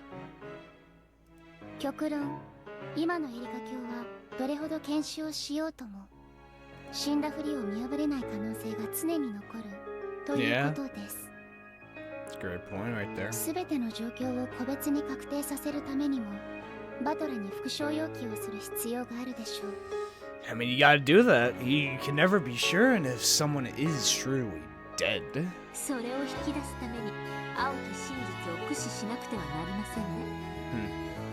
分かってます。基礎を十分に基本から攻めましょう。探偵権限などなくてもハンデにはなりません。かつてのバトラと同じ条件で戦っているだけなんですから。 Yes. This fight is retracing the old days when Battle and Bito fought so fiercely. Old days, eh? I guess it has been a year, so I guess you could say old days, yeah. Have nothing as convenient as the detective's authority. I just have to truly fight the same way the old battler fought. Thinking of it this way, it may be true that I was given quite a favorable, unfair position last game, just as my master had said. It may be difficult without the detective's authority, which is also my pride and honor as a detective, but I won't let that be a handicap. I know what magic is. I'm fully aware of how to fight with the red and blue truths. I know the way to fight in this game many times better than the old battler did. You may say that, Erika, but can you see with love? I quickly visited the VIP room, Cross's study, and Natsui's room on the second floor, as well as the parlor and the guest room on the first floor. This time checking with my own eyes, as I had failed to do in the last game. And there we have the update. So I guess our point of contention is now, our point of view character is Erika, I guess. Corpse discovered in our own room. Furudo, Erika, did not perform a sufficiently detailed investigation, so the details of the cause of death are unknown. Great. VIP room, Klaus's study, guest room, parlor, and just parlor. Wow. What a shitty investigation, Erika. Great. First of all of the scenes were made to look like closed rooms. Probably of special note was the fact that the master keys could have had nothing to do with the trick. The closed rooms were all made, without relying on any elements that could be locked or unlocked from the outside by a master key or something else. Interesting. The windows were locked from the inside, and the doors were all locked and chained.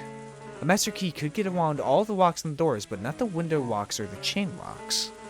I haven't yet had Battleware confirm that it's impossible to manipulate those from the outside, but I'm sure we'll be able to say in red. It'd be stupid otherwise. 分かってます。今の私はただの人間。遺体の死亡確認さえ満足にできやしない。Last time I neglected to check the corpses and let a massive bit of magic get by me. I won't fail like that again. If I did, I wouldn't be able to face the master I'm so indebted to.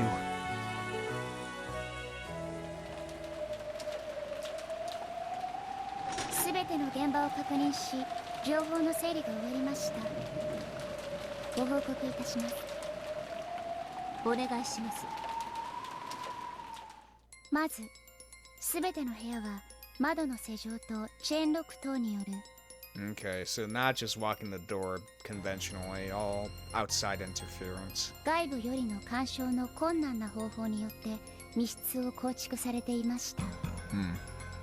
唯一の例外はローザとマリアの死んでいた客間のみです。Where was the hat stand? 金慶、慎んで申し上げる。帽子掛けの勘抜きにされていたものなり。Yep. 実質的にチェーンロックと同様の内側のみより施錠可能と思われるものなりや。True that. マスターキーによる解釈を完全に封じた密室を構成するためでしょう。客間の性格上、チェーンロックがないため他の何かで代用することも自然です。Very different from Bito's game board, indeed, that we're using chains instead of keys. ならどうしてチェーンロックのある他の部屋を密室に選ばなかったかが興味深いですね。We went from keyblades to chain of memories, huh? Anyway. バトラが死んでいた客室は他にも数室あって同じような構造をしてたわけですよね。はい、そうです。ならそこに閉じ込めれば全員チェーンロックの密室ということでより美しかったはずなのにそれをしなかった。どうもこの客間の帽子掛けの半抜きであらがうさんくさいです。復讐要求でよく追求するべきでしょう。あと遺体なんですが、前回の首がバッサリ。 So we can confirm or possibly persuade that the victims were murdered in the rooms they were in. みたいに探偵権限がなくとも絶対の死亡を確認できるようなものはありましたか？ Of course, she had checked all of the corpses in all of the crime scenes this time. However, without the detective's authority, she had no guarantee that she would be able to see through any fake deaths with certainty. The old battlor had also started fighting by doubting whether the victims were truly dead. It was the same for Erika. 近景謹んで申し上げる。絶対の死を物理的に確認できる遺体はないと知りたまえ。近景謹んで申し上げたてまつる。いずれの遺体も装飾された偽装死の可能性を否定できぬものなり。Yep, there's always that possibility. ま、死亡確定の復讐要求をしたところでバトラが簡単に答えてくれるとも思いませんが、やれやれ。私はベアとの時の6連鎖密室の方が面白かったけどでもマスターキーが一切通用しないという意味においては密室の完成度は今回の方が上ね。 That is true. At least in each of the rooms, there was a key to suggest in order to lead the person to the next room. Kind of like a puzzle. Like it will, like episode 3's first Twilight, was very much intentionally by the culprit set up as a puzzle, as a mystery to be solved. Because if we're actually thinking about this in logical terms, in actual reality terms, who the fuck would leave a key within the victim's room that leads to yet another dead body? The most, the biggest thing a corporate wants to do is hide the body, right? The only reason they would do that is to fuck with the people. They just want to fuck with the people in the mansion to inspire that fear of witches, of magic within them. Or try make it like a puzzle for them in order to solve it for some reason, it's either that or, バトルが狙ってくる密室破りはおおむね2つ。 Well, with this one, it's more there's no way in. The only way to get into the room is with a wire cutter, and unfortunately for the murderer, the, parlor didn't have a chain, so they had to use a hat stand instead. So this time around, they wanted to cover up the murders. 密室錯覚と事件錯覚。このどちらかね。Yeah. 密室錯覚はわかるわ。一見密室に見えて実はそうじゃないってことでしょ。 Yep. 事件錯覚ってのは何？ That someone's actually dead. 事件が起こったと錯覚する。 Yep. つまり本当に死んでいるのかどうかということ。何それ、バカバカしい。いくら密室でも中の人が生きてたらそんなのただのトイレでおしっこしてるのと同じだわ。でも今回の密室殺人、ぶっちゃけそれが怪盗だとしか思えないのよね。チェーンロックを外側から細工する無限の可能性を、隠し扉の有無、遠隔殺人の有無、あるいは自殺の可能性だって、 Yep. そもそも密室が成立しているのかさえわからないという。 Going with Nox's rules, there isn't, any secret rooms or secret entrances that, exist unless it's been established beforehand. Which, well, it hasn't. 私はバトラのゲーム版裏から見てるから知ってるけど、これは完璧な密室よ。密室は内部からのみ構築され、外部からは構築も解除も干渉も一切できない。それ赤で言える？さすがにそれはバトラに悪いから遠慮するわ。ベルンが私を愛してるんだったら私の発言も赤き真実で見えるはずよ。Too well, なら密室は完璧。 man. つまりこれは事件錯覚ってことになるそうなるわね。だとしたらこれは全部表現密室だわ。大方エリカがあまりに空気読めずに探偵探偵と騒ぐものだから、後ろ宮家みんなで結託して狂言殺人を披露してからかってみたってことじゃない？ Yeah, that would make sense. あら、これ正解？私ってば超名探偵。それに困ったことに、これは狂言じゃないのよ。犠牲者はきっちり殺されてるわ。2日目の24時の時点でとかじゃなくて？探偵宣言を出してこそいないけど、彼女の検視は極めて正確よ。私が赤き真実を与えられるくらいにね。Ah. それでエリカの検視時に間違いなく死亡してたってことになるの？ええ、そうよ。それはもうがっつりと。 Definitely, huh? でも赤き真実では言ってあげないのね。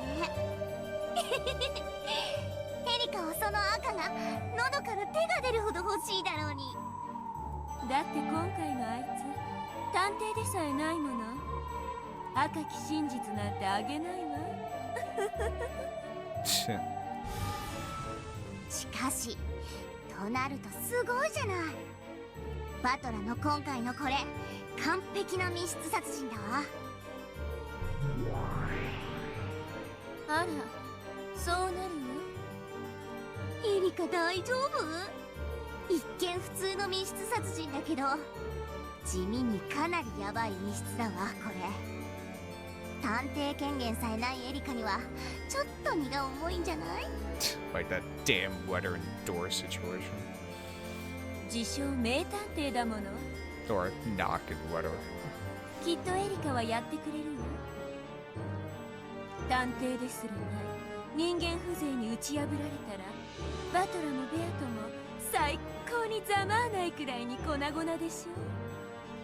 それに万一エリカが負けても最悪のかけらにぶち込んで忘却の深淵に叩き込んで遊ぶから、それはそれで面白そうだし。そういうこと。私たちはどっちに転んでも退屈しないわ。あんたってば本当に血も涙もないわね。ま、そんな黒猫を雑巾のように絞って一滴だけ滴る雫を舐める時が私の至福なわけだけど。 Seriously, you two need to get a room. ベアとのゲーム版でも散々遊ばせてもらってるけど、もう何も出てきやしないくらいに絞り尽くしたわ。このゲームもこれでおしまいなの。だから最後にふさわしくエリカ、バトラ、互いの破滅をかけた一騎打ちくらいには盛り上がってくれなきゃね。ちえ、このゲームで無限にあんたと遊ぼうと思ったのに残念だわ。とんでもない。十分にあんたに付き合わされたわよ。また面白そうなゲーム版を見つけてらっしゃい。そしたらまた遊んであげる。 Look, I'll come up with a different game after I finish this one, baby. I don't know. 本当にあんたは私を飽きさせないわ。それでいいのよ、ベルン・カステル。そんなあんたの表情を苦悶に歪めることだけが私が覚えてしまった唯一の禁断の蜜なのだから。Rama Delta had guaranteed that it was a perfect closed room. Burncastle had guaranteed that it was a perfect murder. A perfect closed room and murder. The witches hated Killjoy, so they haven't said anything with the Red Truth yet. Pursuing that was the role for Battler and Erika.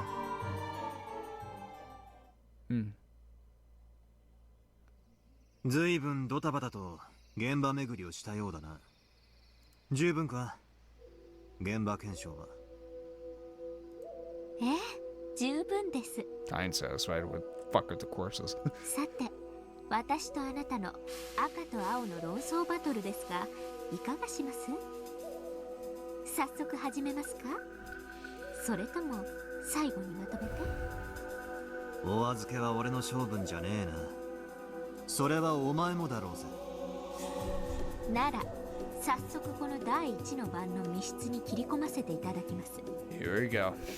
その前に確認です。復唱要求に応じるおつもりは？内容によるぜ。全てに応じる義務はなく、応じない理由も開示しない。ぐっと。 Oh, how the tables have turned. ではシンプルに密室定義の確認から参りましょう。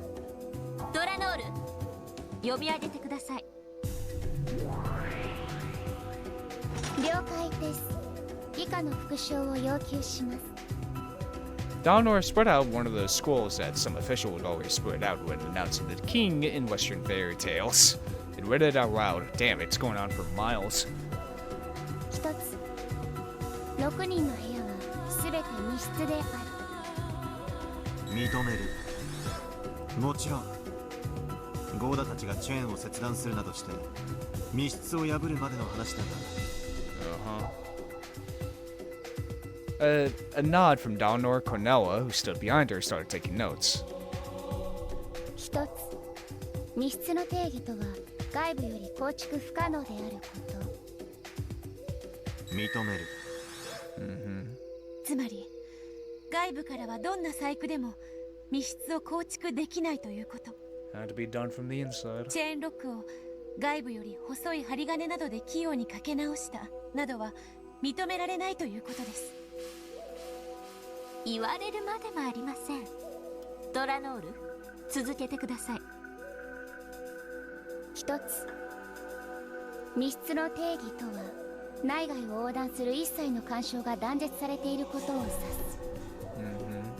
認める。ただしノックや声、内線電話など一般的な部屋で想定できる干渉方法を否定はしない。 Okay. 一つ、密室破壊時、室内には犠牲者、ナツヒ、エヴァ、キリエ、ローザ、マリア、バトラ以外存在しない。認める。 Okay, so they weren't hiding. They found it. In this way, they could confirm whether or not the culprit had been hiding inside the closed room. If the culprit had slipped out of the room after the discoverers had noticed the murders and then walked away, it would have been possible to construct an illusion of a closed room. Because Battle acknowledged your statement with the red truth, the possibility that the culprit and the victim had been both inside the closed room at the time of the crime and that the culprit had hidden under the bed and snuck out after the discovery of the crime had been denied, or hiding behind the door, which is a classic trope. 一つ、密室破壊時以降に殺人は行われていない。拒否する。 Ooh. Oh. なぜです？ Oh, okay. 実は密室を破った時点では犠牲者たちが生きてたからですか？そして実は押し入ったクラウスたちが犯人でそこで殺人を行った。すなわち密室誤殺人だから。これが真相だからですか？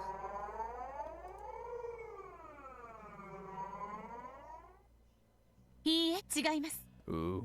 まだ殺人は続くのですから、これ以降に殺人が行われないと赤で宣言することはできません。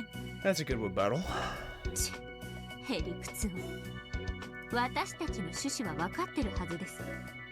クラウスたちがチェーンを切断して密室を破り、そして中にいた人間を殺した。これに反論してもらいたいだけです。 It's one hell of a twisted logic, but alright. エリカ卿、クラウスたちとの不特定多数な言い方では不十分です。まずは密室破壊後に室内に入った人間を確定すべきです。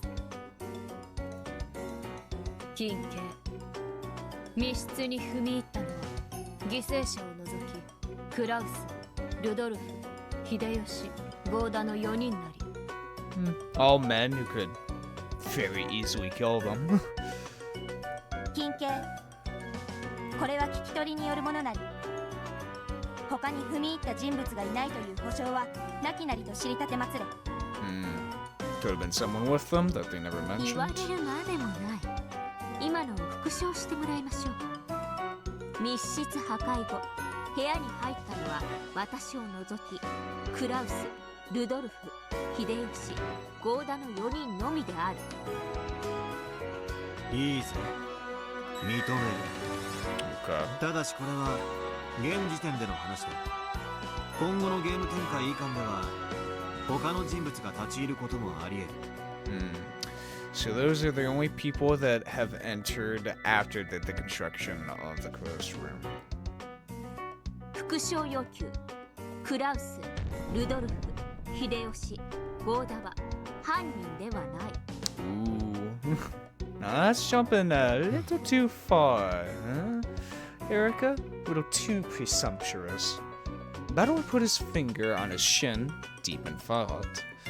The word culprit was fairly broad. It might serve to greatly restrict the darkness of the witch. 答えてもいいのではないでしょうか。もし拒否すればクラウスたちが犯人であるという青き真実が残ったままとなります。そうだな。認めはするが言い方をさらに厳密にしよう。クラウス、ルドルフ、秀吉、ゴーダたち4人は夏日、エヴァ、キリエ、ローザ、ナニ、バトラたち6人の殺人に関わっていない。 So we've room for thought for the next murders, huh? ということは密室に入ってさえいないそれ以外の人間たちもまた殺人に関わることは不可能ということになりますね。さあな、自分で考えな。密室に立ち入らずに密室殺人を成立させる青き真実が提出できるってんならこっちも赤き真実で返答してもいいぜ。もっとも俺はお前がこれから提出する青き真実のうちたったつまり今からお前が遠隔密室殺人のトリック X を青き真実で説明できたとしても必ずしもそれに赤き真実で答える必要はないわけだ。 These are the rules of the witch's game, and she had confirmed these details with Bito in the fourth game. The witch side weighs out riddle after riddle that it claims are impossible to carry out except by magic. The human side must use the brute truth to argue that they are explainable with tricks. And if they fail to make a counter-argument with the brute truth for even one of the riddles, that riddle will be considered to have been done by magic. That's true. And it will be impossible to deny the existence of a witch. In other words, the witch side only needs to protect any one of its riddles. However, the human side has to fully explain all riddles with the brute truth. Even if the human side manages to explain all the riddles with the brute truth, if any one of those is successfully countered by the red truth, the witch will win. That was why, like the strategy the old Bito had adopted at the end, it was sufficient for the witch side to put off the red text counter-arguments until the very last moment, then make a single strike at their opponent's most fragile spot. いずれにせよ今の復唱要求には拒否ということですね。勘違いするなよ。復唱要求はお前へのサービスではないんだぜ。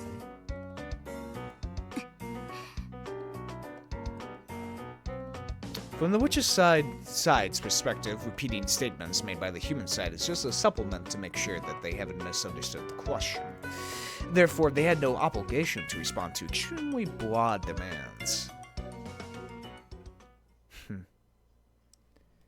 やりますね。魔女側プレイヤーとしてもなかなか頑張るじゃないですか。お前とは場数が違うぜ。ドラノール。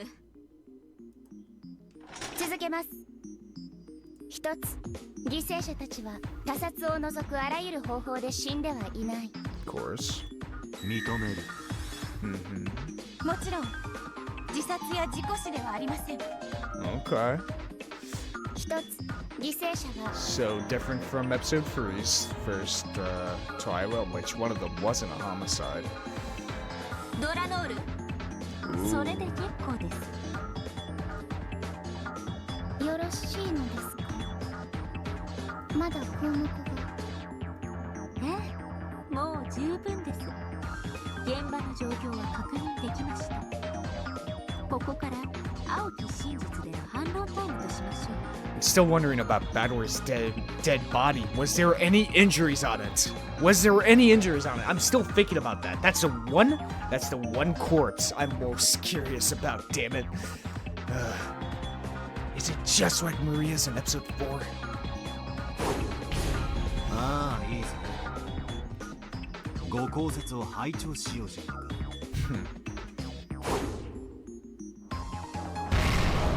Here we go. Though Battleware and Erika were enemies, what did Pizza said they were having a little fun doing this. I love this face so much. We cut from an awesome about to go blow for blow with Furies. Cut to Beto standing in the corner, just looking, just happy to be there. just being happy. A little fun doing this. She was probably slightly jealous of Erika. Beto fought back on the book she had read in Featherine's library, in which the old her and Battleware had fought. That must have been fun as well. Fun indeed. Fun indeed. During a short break in the family conference, a horrible, brutal mass murder had occurred. The 6 people killed, excluding Battleware, had all been women. The remaining men went mad with rage at this cowardice and broke down sobbing at the sadness of losing their lives over and over again. どうして女ばかり卑劣にも程があるやないか俺たちは何だってんだ同じ屋根の下にいて自分の家族が殺されてるのに揃いも揃って気づかずのんびりヤニを吸ってたってわけかよ畜生 I guess we were looking at the... Yeah, they were all women that were murdered. You know, we were working at them for their perspective on love, but we really haven't gotten the men's perspective on their love, have we? It really... Umineko, and I guess Higurashi as well, it really does seem kind of female-focused. Like, I don't feel like I'm wrong on this. Like, when they cry, definitely feels very, like, female-focused, doesn't it? I'm not crazy, right? I mean, Higurashi, very large female cast, and, you know, Umineko as well. And, like, we really focus on that. We really focus on mothers. We really focus on, you know, witches, you know, which is commonly, you know, women, you know, magical users. And it's always been, I can't believe I'm realizing, well, I've always had it in the back of my mind of how, like, female-focused these games have been, just in general, which is just an interesting, just, thing to, like, point out, really. しかし誰がどうやって妻たちは決して無防備ではなかったのだぞ皆チェーンをしたままだったくだらねえぜそんなことどうやって殺したかが問題じゃねえ誰が殺したかだけが問題だなあ源氏さん郷田さん親族会議中の屋敷は窓も扉もすべて鍵がかかってたっちゅうんやなはいそれはもう間違いなく奥様のお言いつけ通り普段は夜の見回り時に必ず全ての施錠をいたしております Now, interestingly enough, we still don't know where Shannon, Cannon, Kumasawa are. Those are the 3 people we don't know where they are in the game board right at this moment. 今夜は特別でございましたのでお子様方をゲストハウスへお送りしてからすぐに施錠するようにいたしておりました。そりゃおかしいぜ。 Their status of being alive or dead is up in the air right now. だったらどうして屋敷にバトラーやマリアちゃんがいるんだ。入ってこれないはずだろう。戸締まりがほんまにしっかりしとったらそういうことにはならんはずや。この二人が屋敷の中にいたことが戸締まりが完全じゃなかったことの証拠とちゃうんかな。 He was arguing that Goda's failure to lock up properly might have allowed a stranger to sneak in. At the very least, none of them had known that Battle and Maria had visited the mansion. If those two had come and found everything locked tight, they wouldn't have been able to get inside. If they had rung the doorbell, Goda would have probably heard them from the servant room, but Goda said that nothing of the sort had happened. Or, as we saw from episode 5, someone could have gotten a ladder, broken into Kinzo's study, which we know is empty, and opened from there. Is there a way to get into the courtyard from the outside, or is the only way to get into the courtyard from inside the mansion? Now that I think about it, I think the only way to get into the courtyard, like the inside courtyard of the mansion, you have to be the manor itself. So, yeah, disregard that. How they had entered the locked mansion was a complete mystery.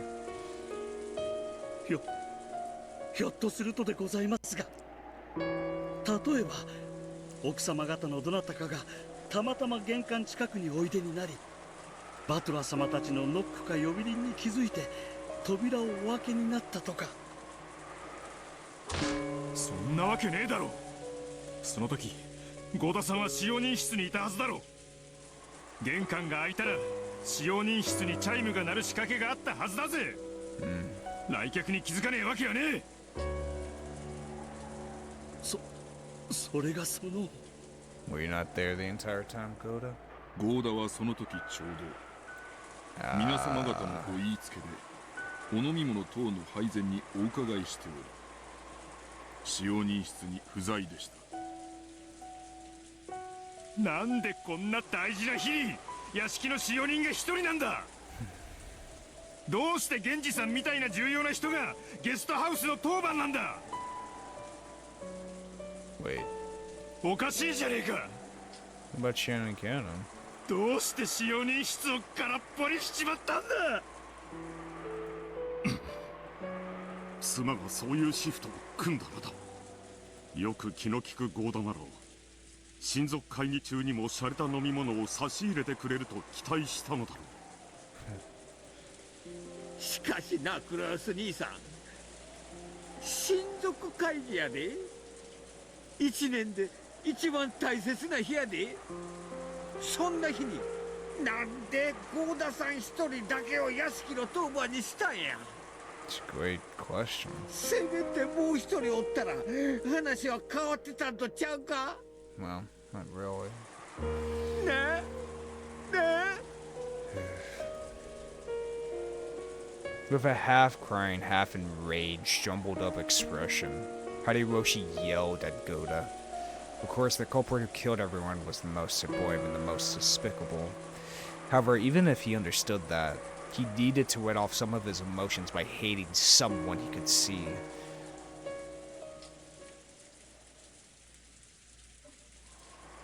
皆さんの胸中、心よりお察しします。ですがどうか落ち着いてください。ゴーダさんの戸締まりが不完全だったか、あるいはゲストハウスから戻ってきたバトラさんとマリアさんを誰かが迎え入れて、その後施錠し忘れたのかは分かりません。ただそれが謎の犯人の侵入と関係があったとは限りません。何しろあれだけの大きなお屋敷です。もっと早い段階から屋敷に入り、ずっと深夜までどこかの部屋で息を殺していたのかもしれません。誰かを疑いたい気持ちは分かりますが、どうか落ち着いてください。客人の言う通りだ。憎むべきは犯人であって、たまたま当番だったゴーダではない。とにかく落ち着こう。私とて悔しい。だが今は我々が率先して冷静さを取り戻さなくてはどうしようもない。兄貴、皆辛くて悔しい気持ちは同じだ。そして犯人を絶対に許したくない。だからこそ我々は冷静を取り戻さなければならないのだ。 I don't know. It's just, I guess it's nice to finally like see the husbands finally be the ones to like carry the burden, you know, and see how they would react to this situation, you know. It just feels like a nice change of pace. そうや。わしにもジョージがおる。クラウス兄さんにはジェシカちゃんがおる。そしてルドルフ君も帰りを待つエンジちゃんがおるはずや。Damn. 犯人と差し違えたる思うんはまだ早いんや。まだ犯人はこの島にいます。そしてこの無残な事件がこれで幕を下ろしたとは限らないのです。私たちは冷静を取り戻し、これ以上の惨劇を食い止めねばなりません。 Very interesting that it was only Goda inside the mansion. Erika's words softly consoled them and gently admonished them. If a servant had said the same thing, Rudolph would probably have jumped on him. However, since it had come from the lips of a guest, a neutral party, it seemed to reach their ears. 落ち着きましょう。ここには成人の男性が3人もいて、そして銃を持っています。犯行の手口を見る限り、犯人が銃を持っている可能性は低いでしょう。つまり私たちがしっかりしている限り、もはや犯人に手出しする余地はないということです。彼女の言う通りだ。後ろ宮の島でこれ以上犯人の好き勝手にさせるわけにはいかん。探し出そう。この台風だ。島からは逃げられねえし、雨宿りできる場所だって限られてるはずだ。この島は案外狭くありません。残念ですが、この程度の人数で島を探すのは難しいでしょう。As Alan Wake would say, it isn't an island, it's a continent. With how big it seems to be. 何しろ皆さんは見つけたら即座に撃ち殺さんばかりの勢いです。怯えた犯人があの深い森の中に逃げ込んだとしたら簡単には見つけられません。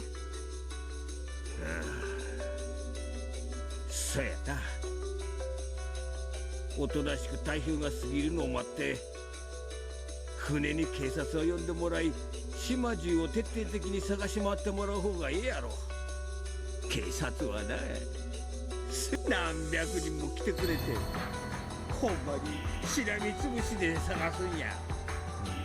いくらあの深い森でもな、絶対にあぶり出してみせるで。今一番大事なのはこれ以上愛する家族を失わないことだ。ルードルフ、お前に万が一があったら帰りを待つエンジェちゃんはどうなる？キリエ、バトラ、チクショウ、チクショウ。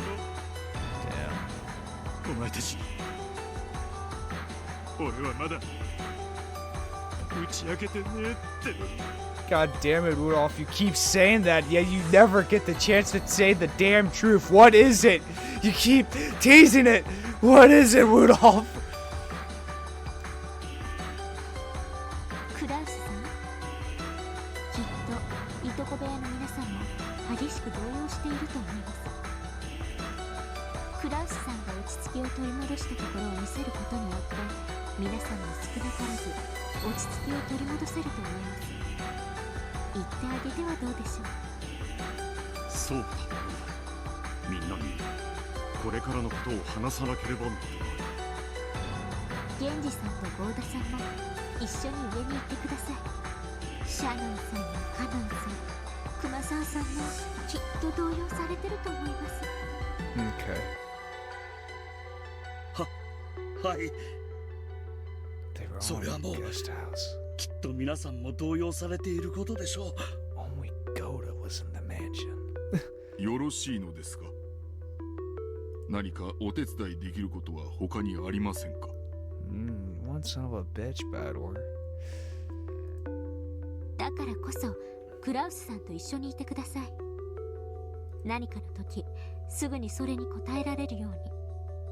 私たちは先にここの戸締まりを確認したいと思います。すぐに上がりますから先に行ってください。わかりました。何かございましたらお呼びください。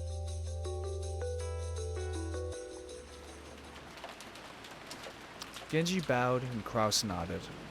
Kraus also nodded to Erika, then headed up to the second floor with Genji and Goda. In times of confusion, when only men are around, it's easy for a composed member of the opposite sex to take the initiative. Even without the detective's authority, she was able to control them quite naturally. Erika had wanted to get rid of the servants for the time being. よし、そうと来たら早速戸締まりを確認しようぜ。問題はラウンジのこの大窓やな。 I wonder if Erika wants to talk to Rudolph. シャッターもないみたいや。ここをぶち破られたら侵入は防げんで。いいさ、ガラスの割れる音で十分だぜ。蜂の巣にしてやら。お静かに。皆さんに残ってもらったのは戸締まりの確認のためではありません。今から言うことを冷静に聞いてください。 Oh, Erika, what the hell are you gonna say?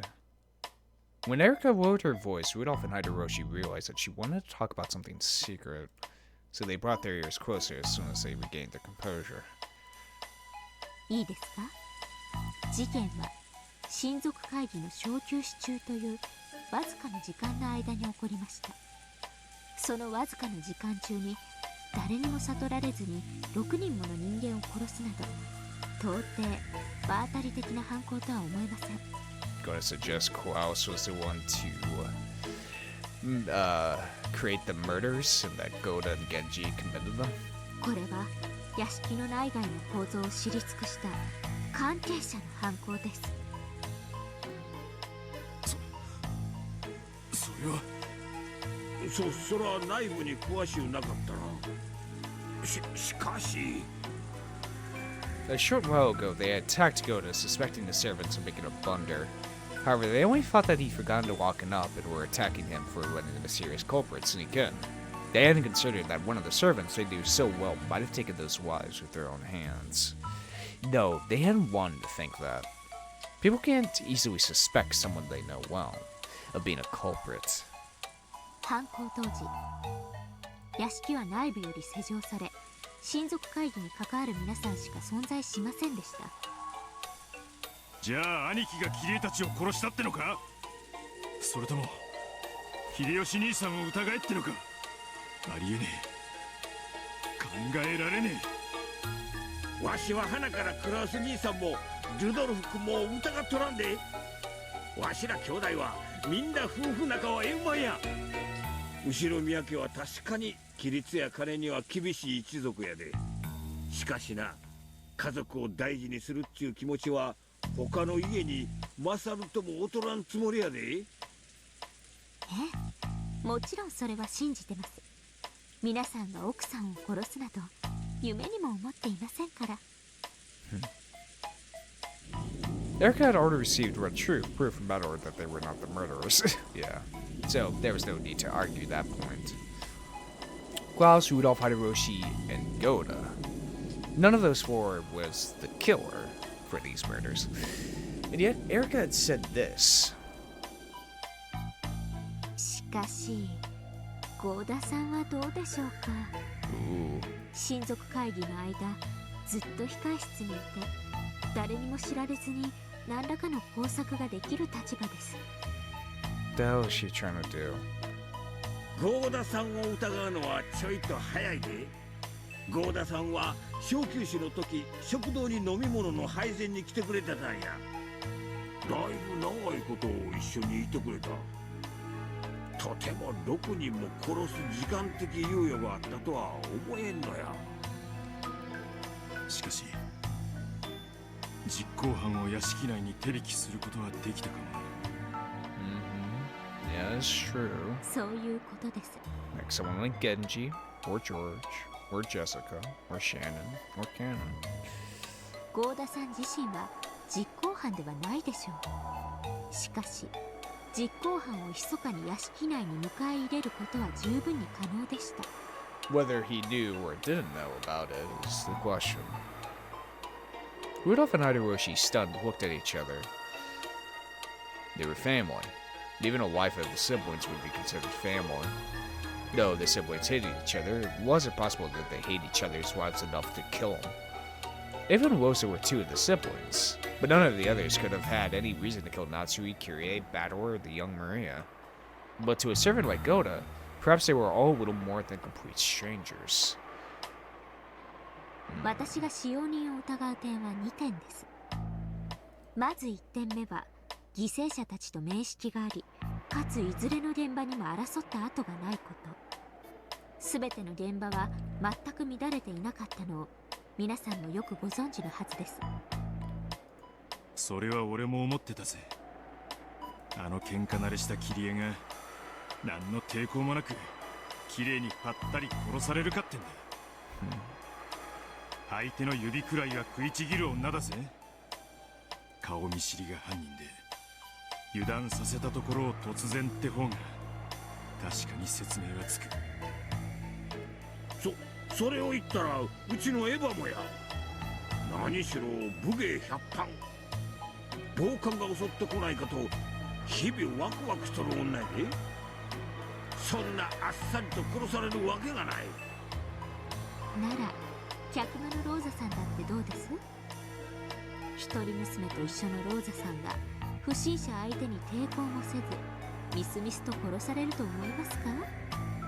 そしてこのことはもう一つ大事なことを教えています。大事なこと？犯人は一人じゃないってことか。そうや。客間にはローザさんとマリアちゃんが2人おったんや。同時に殺さなかったら大騒ぎになるところやで。それを殺せたっちゅうことは犯人は単独犯じゃないってことや。ローザはマリアちゃんのことが絡めば子連れ熊みたいに怒りっぽくなるやつだ。仮に相手が銃で脅したとしてもひるむようなやつじゃねえ。なるほど。ローザにギリギリまで不信感を持たれない人物ってわけか。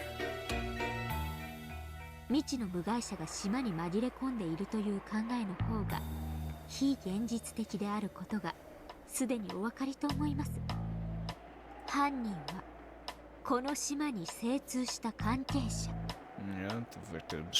そして複数です。The culprit is someone familiar, and there's more than one. Erika's reasoning pointed clearly at the ones they should suspect and guard themselves against. Yeah. エリカちゃんは使用人たちを疑ってるってのか。 But the classic old murder mystery, the butler did it, eh? the most classic of tropes in murder mysteries. はい。現状を推理して最も疑わしいと思います。 Aren't they always? 彼らを疑う2点目がチェーンロックの密室なのです。どうしてチェーンロックが疑わしいんだ。They go to specific rooms. もしチェーンロックのない密室だったら？そんなの密室やないで。マスターキーの1本もあれば誰だって密室にできるわ。そういうことか。使用人たちが疑われないためにはチェーンでロックする必要があったってことか。その通りです。チェーンをかけることで彼らは疑われずに済む。逆を返せば、チェーンをかければ彼らマスターキーの所持者は疑いを免れないのです。チェーンをかけて渡航するんは使用人だけっちゅうわけか。 Or maybe that's what the culprit wants you to think. 連中の肩を持つわけじゃねえが、ならどうやってチェーン、外からチェーンをかけるなんてできるのか。構造的に考えて不可能ではないと思います。こんな話ご存知ですか？マンションの郵便ポストに配達する郵便屋さんの中にはたまに針金で作ったヘラを持ち歩いてる人もいるそうですね。ああ、聞いたことあるで。マンションの郵便ポストは似たような部屋番号のポストが隣接しとる。ひょいっと投函したら一部屋間違ったポストだったっちゅうことも割とある話らしいや。マンションのポストは施錠されてることがほとんどです。間違って投函してしまったらもう取り出せなくなってしまう。 In that situation, they're supposed to tell the owner of that mailbox about their mistake. Have that person walk the mailbox for them and retrieve the improperly delivered mail. However, the resident of that apartment would often be out, and going through that process would be a real pain. Because of that, some mailmen would make a little tool out of wire with a loop at the end, and use that to fish the mistakenly placed postcard out through the crack of the mailbox. 俺もビルの管理会社の兄ちゃんに聞いたことがあるな。たまにトイレの個室の中で酔っ払って寝込んじまうやつがいるらしくて、そういうのを連れ出すために扉の隙間から薄い金具を入れて缶抜きを外したりすることもあるらしい。 Or you left your key in the car, so. そういうことです。どこの業界でも本来は開けられないものをひょいっと開けられる裏技的な小道具が存在するものです。同じものを屋敷の使用人たちが持っていたとしても取り立てて驚くことではありません。確かに。コツさえ分かれば針金で外からチェーンをかけるのもできないわけじゃなさそうだ。確かにできないとは言い切れねえ。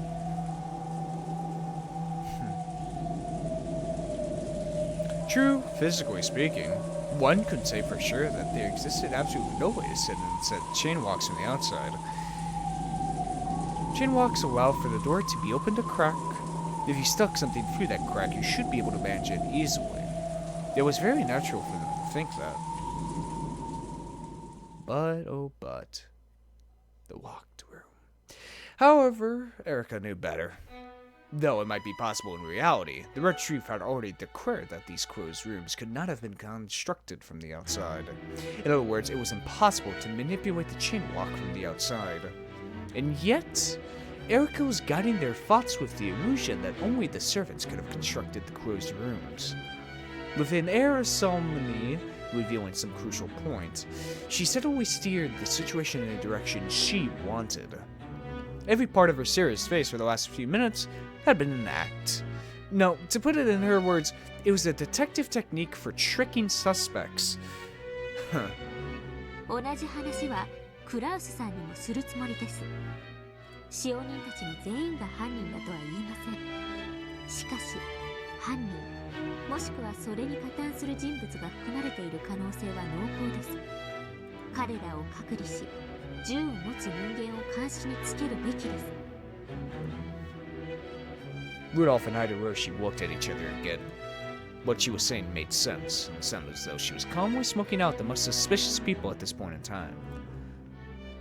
With her accomplished conversation techniques, Erika was cleverly grasping the initiative.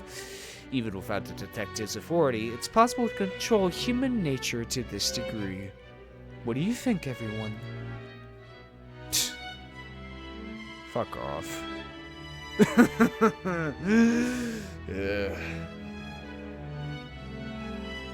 Don't look at me with those big old eyes. Detective proclamations. And I feel like this is a good stopping point here, folks. getting to the first Twilight, getting to the first murders. But unfortunately, the one body that I actually want descriptions on is fucking Battler. What? Is there injuries on him, damn it? Is there? Is there? Because if there's no injuries on Battler's corpse, if it's the exact same as Maria's corpse at the end of episode 4, then that I feel like that steps by Maria's Beatrice theory just a little further. Just a little tiny bit further, damn it. But, ooh, we're on chapter 13.